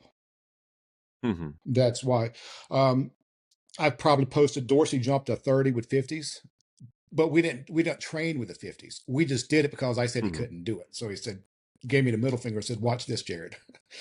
And Hmm. so we don't train that heavy of the dumbbell. Even if we did that heavy, that's fit. That's 100 pounds. They're jumping on trap bar a lot more with 100 pounds on the trap bar. You feel like you're doing nothing. They're what they're doing with that is they're doing a repeated effort jump. They're not standing on a force plate or a jump mat or an OVR and trying to get the optimal height out of it. If you're doing repeated effort method, you're just doing a repeat repetition method with an exercise that looks like a dynamic effort method. Mm-hmm. So applying that, taking that logic. So we apply load, and I'm just trying to break this down into like very simple broad strokes, like to illustrate what this concept is to people. When you apply load, it slows you down. By slowing you down, it's going to take a little longer. That added time allows you the tension. It allows you the opportunity to create increased tension. Yep. Which allows you to create increased force. Yes. Right. And so, like, I'm building something here. So if we then go further to the velocity side, because there's, as we've said earlier, there's people who there's track people who aren't big on the weight room, which is crazy, and especially so because like I know some very high end track people, again, in my city. Like I get to go work out sometimes with multiple like people who competed in Paris, and they do a lot of strength work. They have a heavy emphasis on trying to get stronger, because they want to get and stay fast. So they know if I don't lift, I'm going to get weaker, and I'm going to get slower because I got weaker. Like, but virtually no one who argues against the weight room for, say, sprinting or jumping, or sprinting in particular, even the most quote unquote old school track coach won't argue against like plyometrics and jumps for sprinting, which all plyometrics and jumps are is they're a gear slower. The ground contacts are a gear longer than sprinting. So you go, okay, well, they slow down a gear and they jump. Why do they do that? To create the force that they can't create in the time constraints while sprinting. So again, that dynamic correspondence. Well, okay, so what helps their jumping?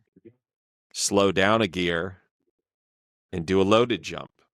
So loaded jump transfers to an unweighted jump, and an unweighted jump transfers to acceleration, and acceleration eventually transfers to. But so it's this like illogical thing where people can follow you all the way up until you increase the and the load is everything is always loaded because you're always carrying your torso. So it's like there are those coaches who they follow you logically until you pick something up in your hands or put something on your back, and all of a sudden they're like, well, now physics no longer exist. Like the problem that plagues us running of we have to create more force within a given time period and certain positions and sequencing. They're with you on physics all the way until you go, and then we pick up a weight. And a lot of these people, you could say like, oh, we'll put, a wrist or an ankle weight on, and they'll be like, okay, cool. You're not holding a dumbbell. You're not holding a barbell of some sort. So it's not real weightlifting. So we still follow that logic. But the second you transition to real weightlifting, all of a sudden, logically, and then you have the problem of people who overload those jumps. What happens when they overload the jump? What happens? So I guess what I've just laid out is if you overload the jump, now the time parameter of creating that impulse, now it's even longer, so you can create more force, but there's less demand on creating it at a rate Of speed. which transfers. Yeah. Yeah. And one of it, I've had conversations, tons of conversations with, say, like Zach articulates this very well of like, you don't get enough displacement. You don't get the hips in particular don't extend fast enough. Hmm. And if you take that argument then and you look at, say, power cleans, which are higher load, slower, and now we're getting like into the middle of the curve. You've got the stuff that like Rolf in his episode talking about, well, the time to peak velocity with a power clean is, even though the bar might move relatively fast, the bar is moving fast, but are your hips extending fast? And the Not thing about necessarily. the amateur athletes, their hips don't even really extend in. They're teaching them to get under the bar before the hips even extend nowadays, Right. and so that's frustrating too. Right. But so it's all getting at like this relationship of time and tension. Hmm. Why? Because again, some people will look at like, you know, they think a jump is a jump, and you go, well, but if the jump is heavy enough, then it's slowed down to a point where the time You're falling out that parameter, window again to create that yeah, the your time hips and stuff, parameter no everything coming longer through. transfers, and the rate of hip extension no longer transfer. And then you take that further and you go, well, that's why power cleans don't work, is because now that, now you might be taking, 0.7, zero 0.8 seconds to get to that peak velocity, which the peak velocity of the bar and the peak velocity of like your hip extension are not the same thing. And so even while like it looks dynamic, it wasn't actually that dynamic. Mhm. You weren't, or Rolf said uh, the most difficult problem for the human body to solve is to basically to organize a fast movement, like an unweighted movement, simply because you have so little time for it to happen. So that's in sort of his view. It's like that's why it's important to be strong, is so that because you're going to have more error, like the faster the movement is. As you said, like the stronger you are, the more room for error you have. And the error sort of comes from the speed at which your body is trying to organize. And so you've got like the track side of things where all they try and do is like, what if we organize faster? We organize faster. We organize, and you hit this limit of your body just can't. Um, and then their answer is to do overspeed, which I do think is like uh, a sort of interesting thing to pair uh, with a lot of your concepts. So you like, because the other principal problem of training, and this is how my mind just operates, is like we have these two things that are hard to do. We need more force, and we need to organize faster. And this one's really hard to improve, but say like that's why it's important for a pitcher to be fast or to sprint, like for a pitcher's speed to go up, is because relative to pitching's not that fast compared to running. It's not that taxing compared to sprinting, right? So like if you can sprint faster and sort of raise the capacity of that demand, then pitching by proxy, if we think about like neural demand in the same way as like force production, it's like we'll have a higher capacity of like that neural demand. Um, and now I have that higher capacity of force production. If I have a higher capacity on both ends, then sort of gearing down, say to pitch or swing from sprinting, gearing down a little bit, I can express more of the force that I have. Um, anyways, that's just how I organize that. Well, that force of sprinting and pitching, like what you were talking about, is relative. I mean, they did an American College of Sports Medicine when for every increase in jump height for 1 inch, you get a half mile an hour increase in pitching velocity. And there goes Mm-hmm. where we're sprinting and the jumping thing is correlated because they only have a certain amount of time when they're on the rubber and becoming getting stride. So the quicker their hip can and rotate, that hip extension is going to drive the rotation, which is going to in turn sling the arm. And Mm-hmm. so that's why that sprinting and that absolute power and rate of force development, whether sprinting or the jumping, is going to correlate to more of a throwing speed. Mm-hmm. And even then, though, so like just to look at, well, to sort of lump like sprinting. Um, Again, I know your feelings on track. I I I so wish one day that you get like a 60-meter guy. Um, just like someone who, like, I wish you had someone who would just like go scorch an AAU meet or something, like just do a summer Yeah, meet. I wish I would get. Yeah, it'd be nice to have someone that like was involved in track that really wanted to train like the gym style stuff, Mm, because I'm improving these baseball players. You're going from a 7.2 to a 6.6 60-yard dash with these Yeah, baseball players. I'm not doing anything special. I'm just making them stronger. yeah. And Well, but it's like to the same point. I had this conversation with somebody who we were both saying like, man, I wish Jared would just get a track kid, um, because like the potential there is so immense. But I was saying basically that like for everything that you do on that acceleration, when you get a kid to accelerate that fast, like the faster they become, the further they can accelerate.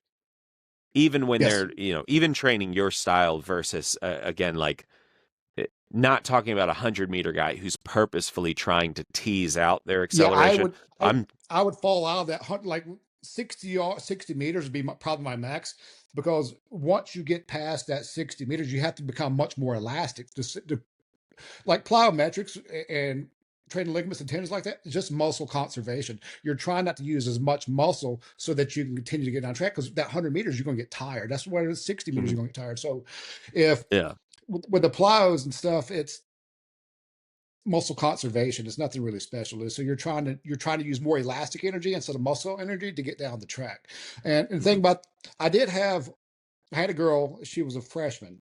I got to train her eighth grade year and half of her freshman year. Then they saw that she was fast and they wanted her to run track. I had this. This was a high school freshman female, and she ran a 5.20 40-yard dash, and she went to track as a high school freshman, and she broke the all-time high school 100-meter dash record as an incoming freshman or as a mhm, freshman. And so then you had Colton. He ran the 200 meters when he was in middle school. He won all county and he was beating people by 10 yards more. And it was just like, mhm, but he, they just couldn't get over how much faster but he was just as a high school freshman, he squat going into his freshman, I think he squatted 445. mhm, And he was only 165 pounds. And so yeah. that relative strength, that body weight just made him that faster. But that girl that I got to break she was a softball player. She wasn't even really a track person. Mhm, Um, and so she broke the state record as a freshman female. I didn't never get her again. She never came back to the gym until her last semester of high school. And her 40-yard dash was worse. She never broke her 100-meter record ever again in track. It just blows my mind. How is a senior slower than a freshman? mhm. Well, that's It just don't matter. that's common with girls. Um, like, and it doesn't have to be because you can look at like Shelly Ann Fraser Price, like, uh, like in her late 30s is one of the fastest women on earth after having, I think, two kids. Um, so it's a thing where, uh, you know, I think what happens is especially with girls, right before puberty, a lot of girls are at the fastest they're ever going to be. Then they go through puberty, they get heavier, but they don't get stronger. And they mature so quickly comparative to boys, whereas like it's so common that boys will run their best their junior year, and they'll only be slightly better than they were their sophomore year, and they'll be slightly worse their senior year. And if they had continued competing, you would see that like the fall off becomes very fast and dramatic, becomes pronounced, because they're not sort of hormonally supported the further they get away from puberty. And then you look at the way that a lot of track coaches train, which is ironic because they're afraid when you say things like, well, we're a strength-based thing, or, like, have you ever heard of West Side Barbell? And they go like, ooh, steroids, keep away. But then you look at their, you look at their training and where they get it from, and you go like, well, you get your training from, like so-and-so high-level American sprinter who swears up and down that he's never taken any drugs. And you go like, well, if I put a 13-year-old on Dave Hoff's strength program, or if I switched how I was training a 14-year-old with Dave Hoff is going to get buried, trying to do brief maximal tension because his outputs are so astronomical. He's going to like, he's too strong. He has to reformat everything. It's like, that's why his dynamic effort is so fast, and that's why 1 rep maxes work really well for him. And that weak kid, if I give them dynamic effort that's that fast, well, they never, to continue that conversation on tension, they never got the opportunity to create. They can barely create force as it is, so they need to be slowed down way more to create any kind of meaningful. Right. They can't create any meaningful tension at that speed because they're too weak. As they get stronger, eventually they'll hit a point. If they just continued getting stronger, they would hit a point where they could get stronger at, like where those speeds would have transfer. And they would simultaneously hit a point where they couldn't go that heavy, which is the whole, Louis started out with more of a Bulgarian system of going heavy 4 times a week and realized like, oh, this is beating me up. So we're going to go, that's where we're going to go max effort twice a week and dynamic effort twice a week so that we can so the totality of everything allows for recovery. But in the track world, they'll go, well, so-and-so world-class, sprinter from the 90s who swore he didn't do any drugs. Well, he would run this many 200s in a day. And you go like, but if I put a 14-year-old who's slow, if I give Hoff too much work, he'll destroy himself. And he's an untested lifter. So like he has the benefit of being able to take any substance that would support that. And yet, even with like modern science, he wouldn't be able to keep up with just reckless training that a child could do. Mm-hmm. And yet the child could do his stuff and have plenty left in the tank. And then you go, but these slower children, which means lower output, who are close to puberty, which means basically they're on nature steroids, they can't keep up with the track, they can't keep up with the track workouts of all of these guys who didn't lift, and you go like, there's a very clear scientific explanation there. Those dudes were juiced out of their minds. That's the only way they could ever recover from the volumes that they did, because those volumes don't make any sense otherwise, because they would crush a slow, hormonally, resilient young person. Mm-hmm. If you were running 10 low or 9 high, like that would devastate you unless you were on huge amounts of drugs. So it side ran on track and field. But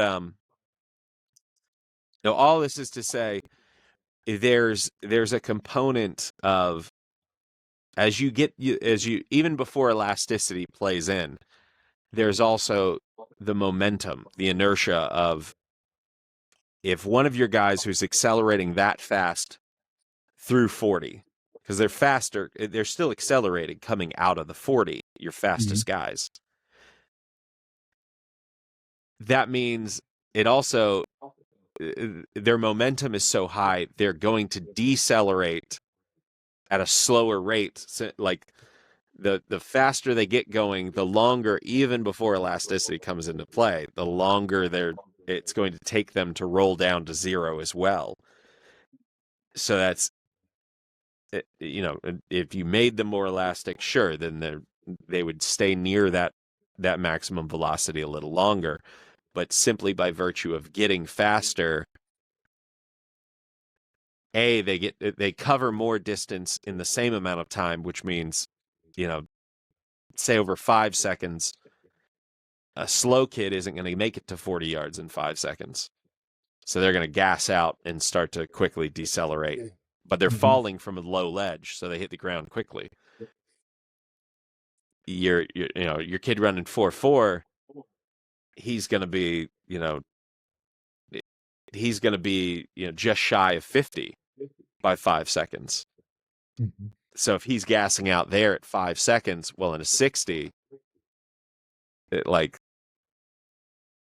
that's assuming he hit his max velocity. Like, he's got so little, you're only talking about 12 yards of sustaining anything. And then the physical momentum is so high that even before elasticity comes in.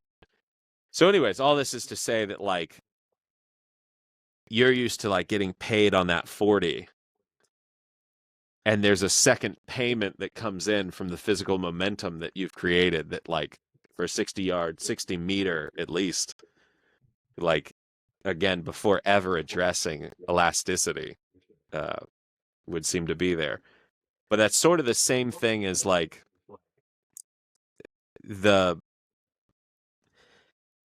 when you're jumping, it's like,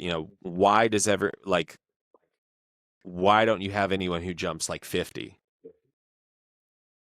Right? It's because when they're jumping, the window of time, the faster they jump, the quicker they're leaving Earth. The quicker they're leaving Earth, the stronger their momentum is pulling them away from Earth, and thusly the length of time for that impulse to drive through the ground is coming down the faster they get. So, like, that's why all this is to say, like, so the faster you are, the more important it becomes to lift.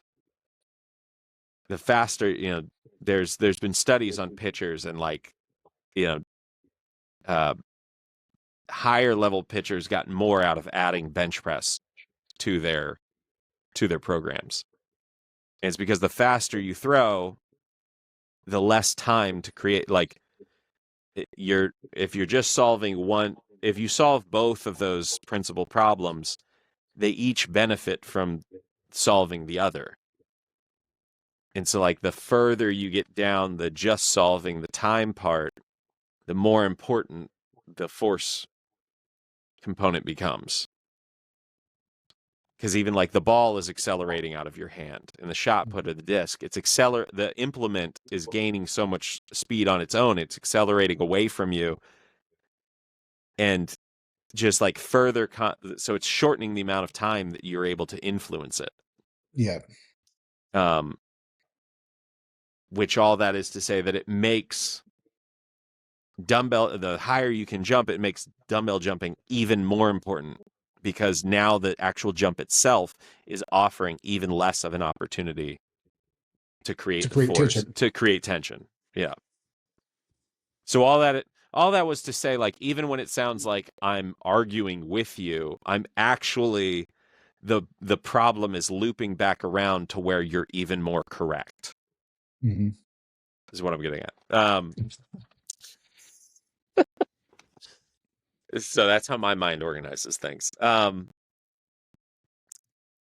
Yeah, so I wanted to, I guess the last sort of point, and you've kind of briefly touched on it throughout here, the other sort of big epiphany, and probably the most important one for coaches to understand, that, like, I think that this is the thing that would most benefit the most coaches and cause the fewest athletes to come back with just perplexing regressions. So I've heard you say before that if you only had time to do one thing, like if an athlete had a really short session, and say like they're coming in after practice, they've only got time to do one thing, that you would just have them box squat. Yes. And then The if they had two, if they had, usually for these kids that's going to high school right now, they're going to school, they're weight training, they're going to spring practice, they're coming in. If they're beat up, the muscle does not know what made it tired. mm-hmm, So if you're coming in with a fatigue muscle and someone's supposed to be squatting 405 for sets of five, I may just have them squat 365 for 5 sets 2, just to keep the stimulus there because they're already fatigued. The muscle don't know what fatigued it. It was the practice. We know in our mind that the practice fatigued the tissue. And so by you coming in with still a fatigued tissue, although it's tired, you're still getting that same stimulus as you would if you were doing 405 because you're still getting optimal discharge with that load, although the load's less. You'd have to have more load if it was more fresh. And so now we can lessen the load and we'll come in, we'll take maybe 4 or 5 sets of 2 on box squat, go jump a few times, and they go home. Then when all mm-hmm, that practice and all that stuff is gone, then we can kind of jump in. Then we're going to have to add more volume. Then we're going to have to add the heavier loads because with the 365 normally is not enough to stimulate that optimal discharge. mm-hmm, So that's why we have to have the 405. But now they come in slightly fatigued. Now we can go with a lesser load to still get the same result, although we're not doing the same thing. mm-hmm, But yeah, so the box squatting, being it's a rate of the dumbbell jumps, the rate of force development exercise without absolute strength, and the box squats, absolute strength and rate of force development. The dumbbell jumps, we get a great knife with the box squat, but the dumbbell jumps just help sharpen that razor mm-hmm, or that knife. And so they had to just do one thing, come in, squat, leave. That way we're still keeping that stimulus. You don't want to go 2 weeks with spring practice and lose that stimulus because we need to be hitting the ground running for June when they're going off to these camps and you're going to get time on the forward, either vert or the broad jump. We need to try to maintain, if not improve some of that during those 2 weeks. So we're still not losing a step coming out of practice. mm-hmm. But even I use just that circumstance of like when a kid's coming to you after practice. Um, but even in general, because I think that when I heard you say it, it was in in even more sort of again. There we go. But even when I heard you, I probably heard you say it at one of those clinics, or one of those seminars. But just that idea, I think like so many coaches go wrong where again they're trying to check every box and they hit whether it's like early within their training because like Louis, so again like Louis said basically the full sort of quote I think from you was if I could only do one thing it would be box squat, and if I could do two it would be box squat and dumbbell jump. And basically, like, if I'm consistently getting a kid to do those two things, then I know they're getting better. Like, I know we're getting, I know we're, like, I know they're getting faster. I know that they're getting better. And, you know, if, certainly if you can get other things down the line beyond that, it's like great. But the bulk of sort of your payment from the bulk of the payment of adaptation is coming from the box squat, then the dumbbell jump, and then everything else is sort of like progressively lower tiers of adaptation being Yeah, so driven. we're like over here with the speed, strength, and the strength speed with the squatting and the jumping. Everything's Hmm. kind of right here. Yeah. And so, Um, like you said, I think like when some people look at how many exercises we're doing and things like that, they're like, "You're getting better with that." Yeah, and so like I've had some of my professional baseball players will take this and go to whoever's training them for their throwing, and they're really surprised at how little of the exercises we are doing, and it's about what those exercises are extremely taxing. If you get a kid that comes to gym for the first time, we're not moving at a fast pace. You know, you get 5 minutes between your squat, and they're like, "What do I do if I got this much time to rest between my squat?" But everything that we do is intense. It Hmm. drains you, although it's not a lot of things. Few things are going to really fatigue them and really make them tired. They're really surprised at how tired and how drained they are, even after like 45 minutes to an hour of doing two or three things. Hmm. Um, and so I think, but the thing is, you got to have more exercises if the beginning of the workout is not stimulating enough. So if you're not demanding so much out of your system, of course you're going to have a lot more energy to get a little more stuff done. So you're going to have like the kid who tries the hardest don't have to do as many exercises as the kid that tries. If you get a kid that don't try hard, they're going to have more exercises to make up for their effort. Hmm. And so if you get someone that's just coming in after practice, they're squatting or jumping and leaving, they're done. So like even sometimes when I have a kid squat 5 sets of 5, I may just let them go home after they do their 5 sets of 5 on squat, or they may want to do a few jumps. They may not jump as much as they would, but they'd still do it and they'll leave Hmm. because I know how taxing that is. Yeah. And at the end of the month, if they're still jumping higher and they're still sprinting faster, I mean, I think people have to, what do I call it all? It's just minimum effective dosage. Hmm. And so the downside to that is they may learn how to be lazy. Because if they can Hmm. only do these two things and get better, why do I need to do my GHRs? Why do I need to do my straight leg deadlifts? Why do I need to do my Bulgarians? Your single leg work, like your lunges, your Bulgarian squats and things, they help strengthen your adductors. You're not really going to get the adductor strength with just a regular squat or a box squat. And Hmm. so I pulled my adductor just squatting and neglecting my single leg stuff. So now I could tell kids, hey, I was going to squat, and I had some people watch me. And I went down to squat. And I was going to explode out of the bottom of the hole, and as I got to the bottom, that adductor ripped, and next couple of days was black and blue. So I was like, that's why you don't skip that stuff all the time. But if there's Hmm. times like when you're after practice, or there's times when you're beat up, get those main things done and get out. Keep the stimulus going. And like for years, I drove my incline from a 365 incline to a 405 incline, just doing bench press and tricep press downs, just those two Hmm. movements. I broke state record in bench press at USA Powerlifting, bench pressing and doing tricep press downs. And I skipped all the other stuff. But what's happened I mean, you're not talking skipping it one or two times. I'm skipping it for years. Yeah. I'm driving my bench press up to a state record bench press. Um, by doing two things, but I'm giving everything I've got to after I do bench press. Hell, I want to go. I don't want to do anything else, but I know I have Hmm. to get my press downs to keep everything from going up.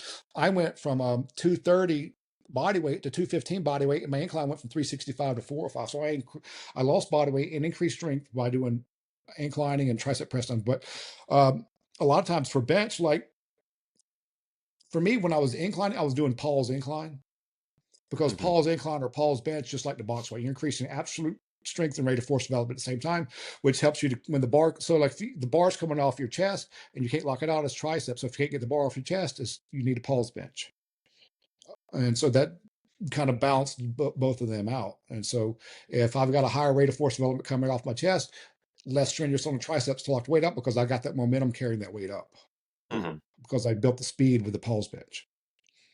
And that would help a shot putter, because the shot put's resting on the shoulder. And if they're practicing a static dynamic method don't have to necessarily be with just a box. It could be with Paul's benching. Hmm. And so I don't know where we was going with that, but I just kind of got on that stupid bench press rant. But Yeah. No, that's fine. I'm in the that's the mood for a minimum bit. effective. But what's happening? I know where we're Yeah. by doing those two things for all that number of years. It's really bound me up to where my shoulder mobility is horrible. Hmm. Because if I'm bench pressing and I'm staying this plane, elbows tucked, then I've got my elbows tucked. We're doing press downs, and I'm never doing any like overhead tricep extensions or any dips, or any lat pull downs or any seated rows or anything like that. My structural balance is thrown off so much that it's limiting me to this one plane. Hmm. My elbows are all pretty much, when you bench, your elbows come more closer to your ribs if you're powerlifting, out wide if you're trying to develop bodybuilding chest. And so with my coming in that slot and not really moving those elbows pretty much more than 6 inches all those times, it's really bound me up. And it's up to me right now. I'm not been bench pressing. I'll go dips, push ups, press downs, and work on some overhead stuff to really get me to loosen up and get out of there again. Hmm. Maybe doing some pullover, more necessarily bodybuilding movements because I was been doing the strength movements. So I skipped all those years of the repetition method. So now my stuff is consisting of more of the repeated effort method instead of that. So once I build the structural integrity of, like Lou told me years ago, when you learn how to bench press, you lose your chest size. Hmm. Yeah, I've lost size in my chest because I learned how to bench, and I didn't growing up, it don't make any sense because like if you listen to Arnold and people like I did growing up, you did bench press to make your chest bigger.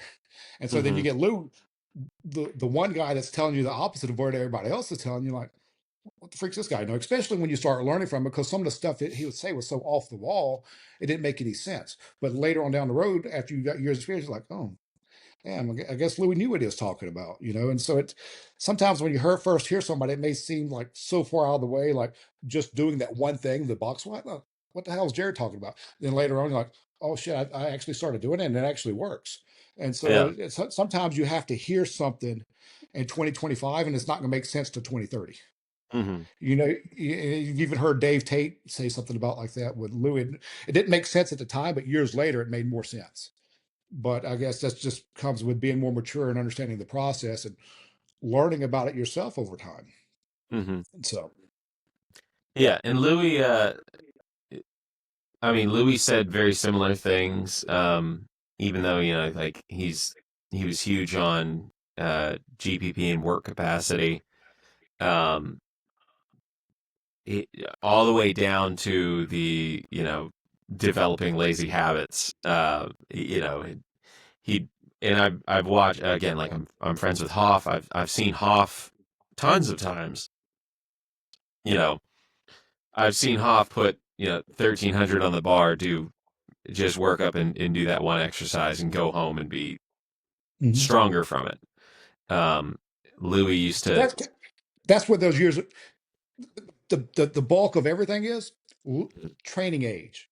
Look how yeah, old he is after doing that. That's why the younger kids can't get away with doing that.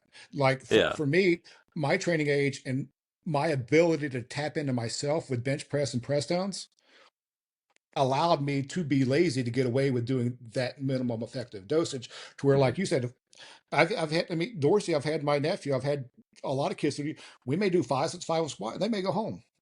You hmm, get through this, you can go home. yeah, And they come back in and the next day's better. Jared, how's that make any sense?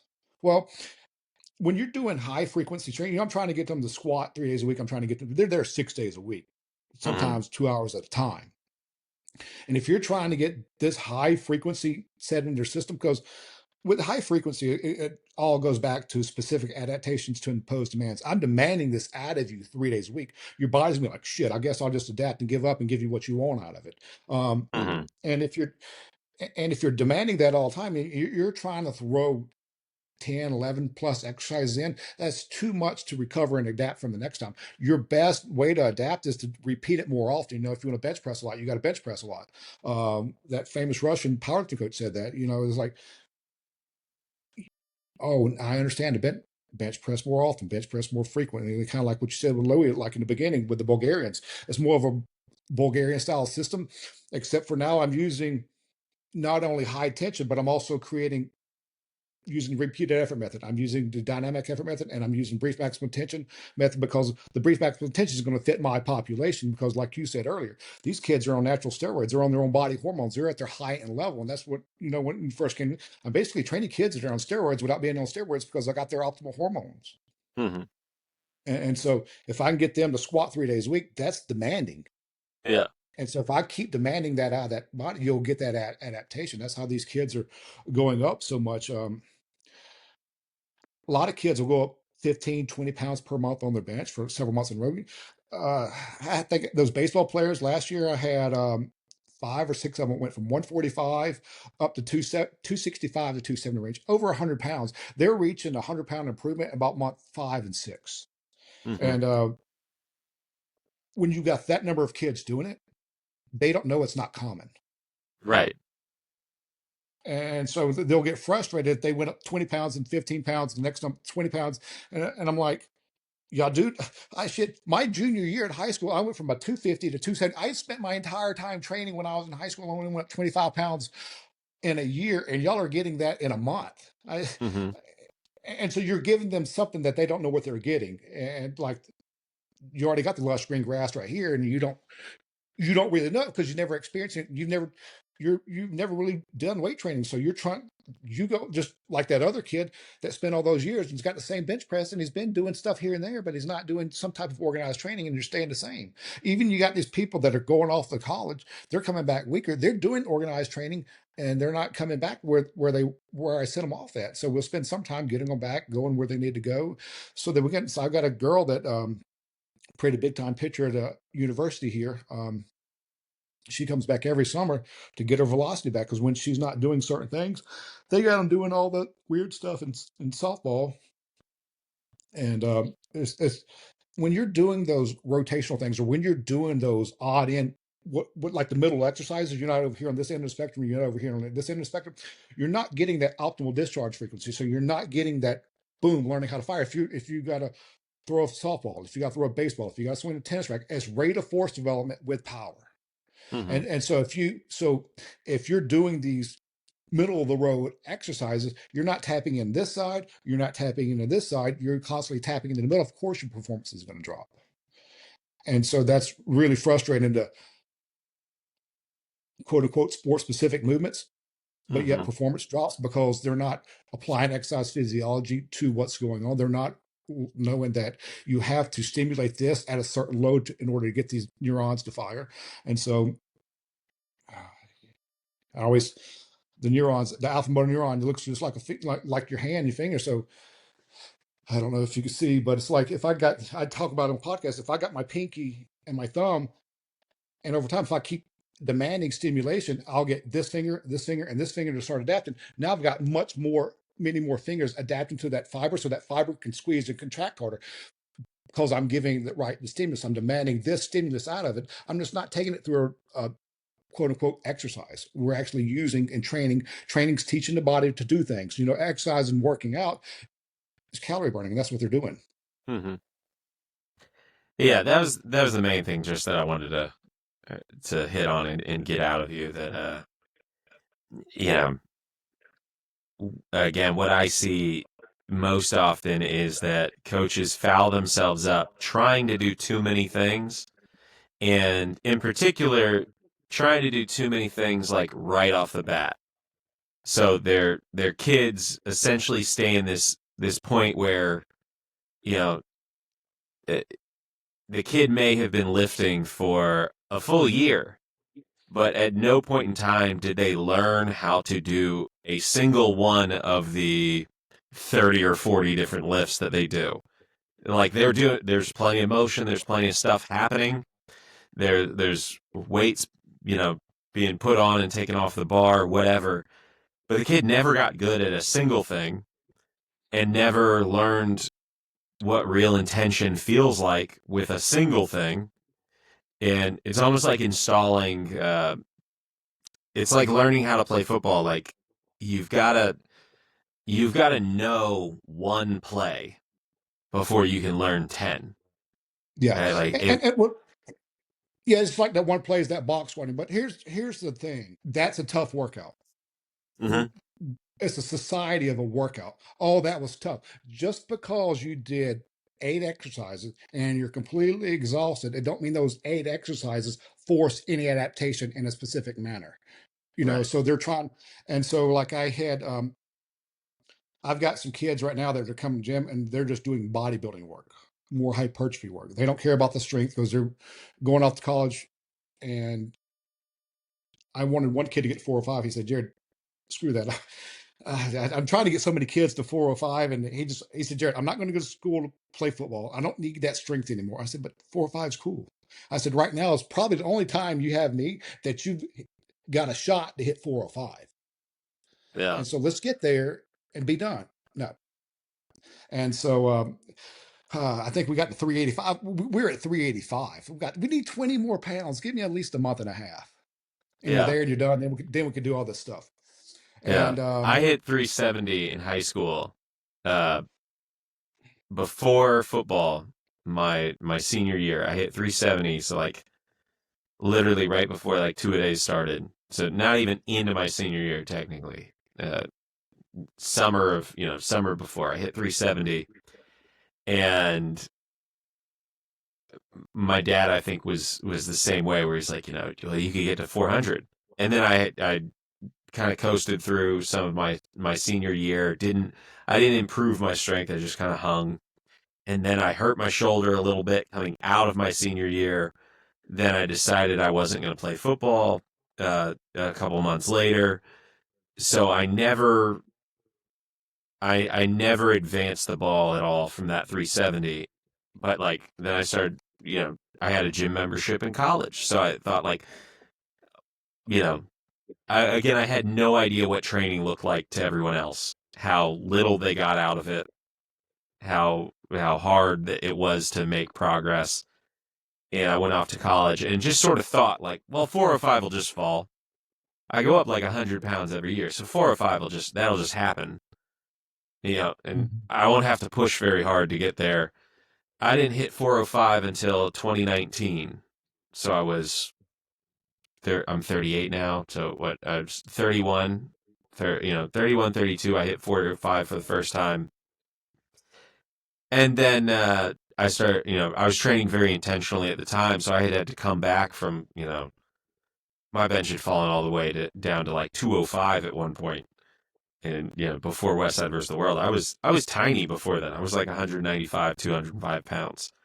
And then Louis said, you need to get up to 275, and I said okay, and I started getting big again so that I could get in the gym and shoot. But it took forever to get back up to where I had been as a 17-year-old, and then and I had just taken for granted that like it's 35 more pounds, like just one of Yeah, these days that'll happen.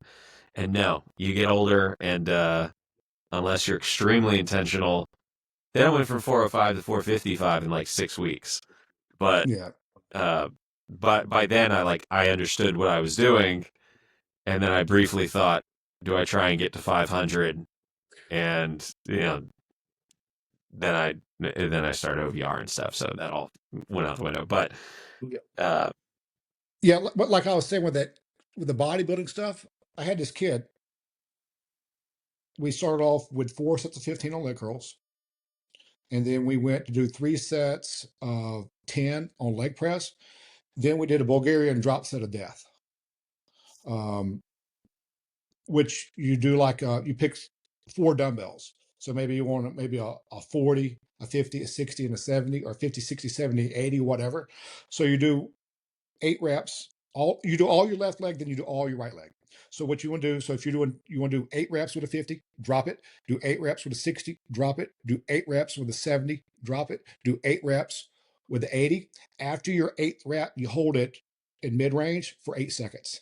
You drop the dumbbell, you go back to the 70. 8 reps, hold it in mid range for 8 seconds, drop it. So you're going up and you're back down. 8 reps up, 8 reps down, but on your down set on the same leg with no rest all the way up or down, you're holding an 8 second isometric hold about mid range. And so that leg's just sitting there shaking like that. And someone like, man, that's the hardest workout I ever had. Jared, that's much tougher than what we normally do. That's kind of where, like, I think where they're learning like more exercises, more of a workout. That workout was tough to get through. mhm. And so they're working out and they're not training. So it's kind of like so much of the world is pushed upon work. Hey, I need to go work out. Hey, you'll get some parents that watch their kid, and I'm resting them 4.5 minutes to bench, and Jared, I just go in and get out. Well, yeah, you're probably doing more of a bodybuilding thing. You're probably doing a traditional push pull. You don't know what training is. You know that you go bench and stuff, but you're not trying to increase your bench. You may be doing 4 sets of 10 and bench, and then you may go do some dumbbell bench, then you may do some incline. You're doing that style, not knowing that we're trying to get complete recovery, so then we get maximum effort out of it. It's so if you're doing sets of 3 on bench, like we don't like you. It still happens today where these high school kids, if I get some new high school kids come in and they're bench pressing and kid gets stuck on like his third rep, they're trying to tap the bar up. No, Yeah, you can't do that. If they're getting stuck, you pull that bar immediately. We're going to rest 5 minutes because if you do that bodybuilding forced rep stuff, it's going to fatigue them so much more that you're going to ruin the rest of their sets. Right. So when they're benching and if they're stuck, we pull it, we rest so long, and so then if you do that, if they're barely so if we're doing sets of 5, they're barely making their 5th rep on their last set, they will look the same on set 1 as they do set 4 if you give them enough recovery. But if you don't give them enough recovery, they may go 5, 4, 3, 3, and 2, or something like that. And so, especially if you were to do sets of 5 and on your 3rd rep, if you were to make them go up 2 forced reps in the next set, they may only get 2 out of the 5. So instead of getting 5, 4, you go 5, 2, you're dropping your volume. And if you drop your volume like that with whatever specific load we're using, you're not giving that neural adaptation that we need in order to get that strength to grow. Hmm. Yeah. So I think that's the biggest thing would work out. And I think that may be the answer to some of that stuff where they think they have to have a conglomeration of a lot of different exercises to give the kid a quote unquote good workout. Let's give them a Hmm. good training session, you know, Yeah. instead of worried about how much whatever we're doing. Yeah. I just tell my kids, stop worrying about how much you're working and worry about how much you're getting paid. Yeah. Just we don't we want to do as little work as we have to get paid. Like Work just smarter, not harder. Yeah.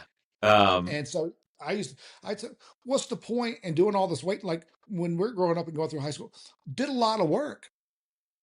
I worked out so much when I was in high school. My bench press actually went backwards, and mhm, so I was going. I was doing 315 for sets of 6. Then a week or two later, I could barely get 295 for 4.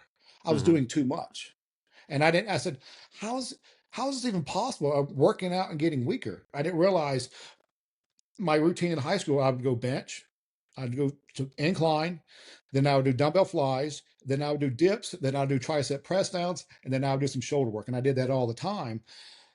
All those exercises did not allow me to recover for the next. It worked when mhm, I was younger, my younger training age.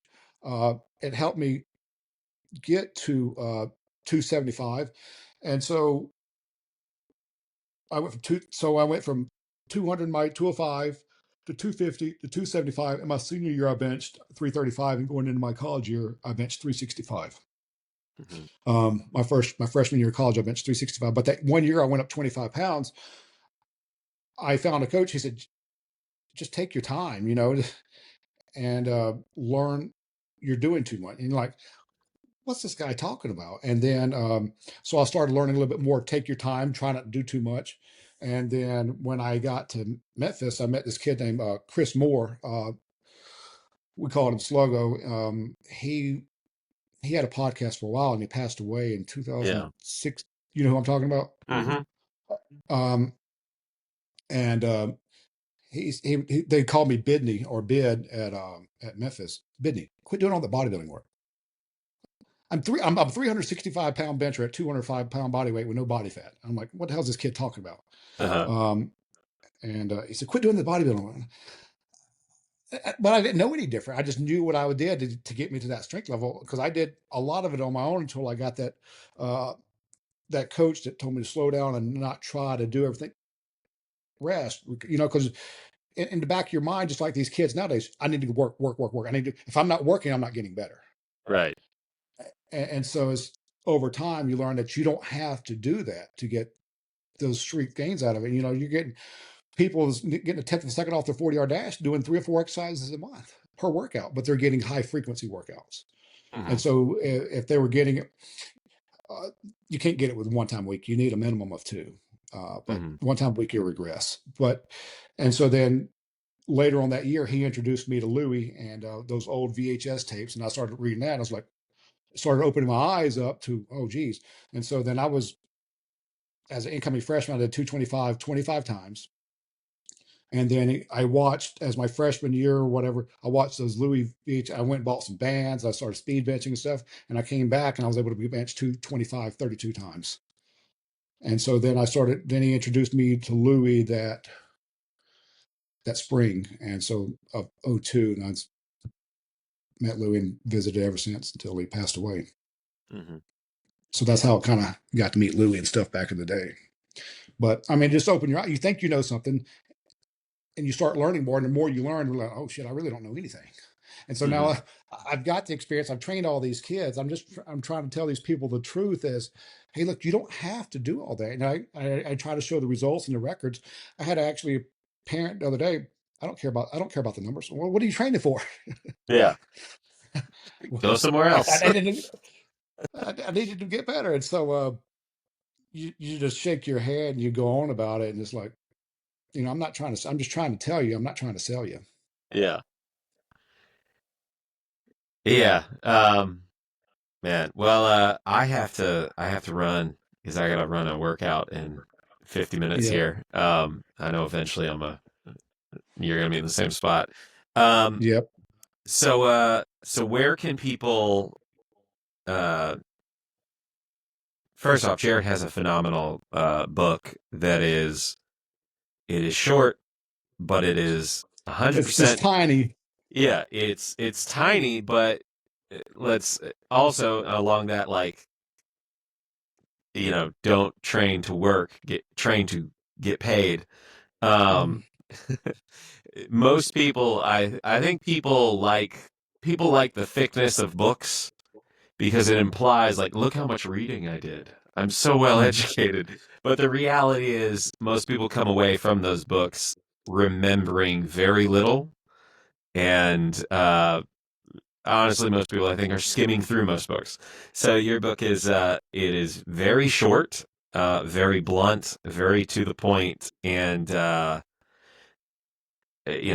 in my case, like, it was worth every penny. Like, it made what you were doing make so much sense, and it helped me to sort of organize uh, how we set up our jump protocols and stuff. But Jared's got a jump book. Go check that out. It Again, it's As as if he small as it took. is, just like you, I've had a lot of people say, Jared, because you could read it in one day. You don't have to sit there Yeah. and figure out what hell did I just read. And so I wanted a book out there that would be something that I would want to where I can read it, I can go apply it immediately instead of, and I'm trying to tell you, so I'm trying to tell you what I tried, what did not work, and how I came up Hmm. with this and how it works. Then you got all the results in the back where how many people has got to a 40-inch vertical. And just want something simple. I'm going to come out with a second edition this fall, but I'm going to Okay. add all the Q&As and stuff that I've got through the years with it. Plus, Uh-huh. I'm going to add like rest periods at different percentages. Uh-huh. And so I'm going to add some more. I'm going to give like an outline of how our lower body days are set up, Hmm. just to try to give a little bit. A lot of people want to know, and it's not it's not a ton of exercise. You've seen the stickers, so Yeah. Um, but yeah, so go check out, where can they go to find your book, to find online training resources. Where can they go to find you? Where do you want them to find you?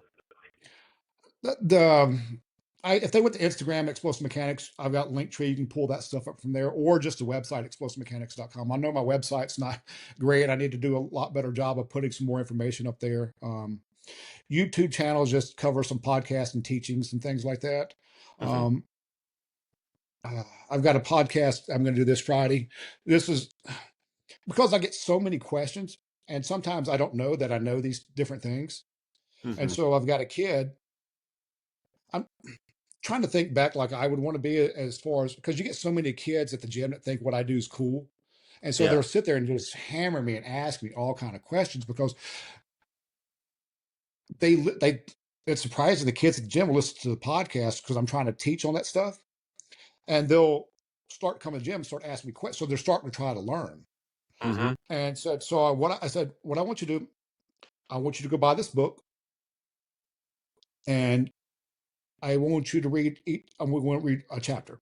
So at the end of each chapter, I want you to write down questions of what you had over that chapter, what you don't understand, what does or does not make sense. And Hmm. then I'm going to take your questions and I'm going to read the book along with you so I can understand where the questions are coming from. And I'll answer those questions and try to answer them in more of a simplistic beginner's term. Because now you got a kid that has no clue about these exercise books.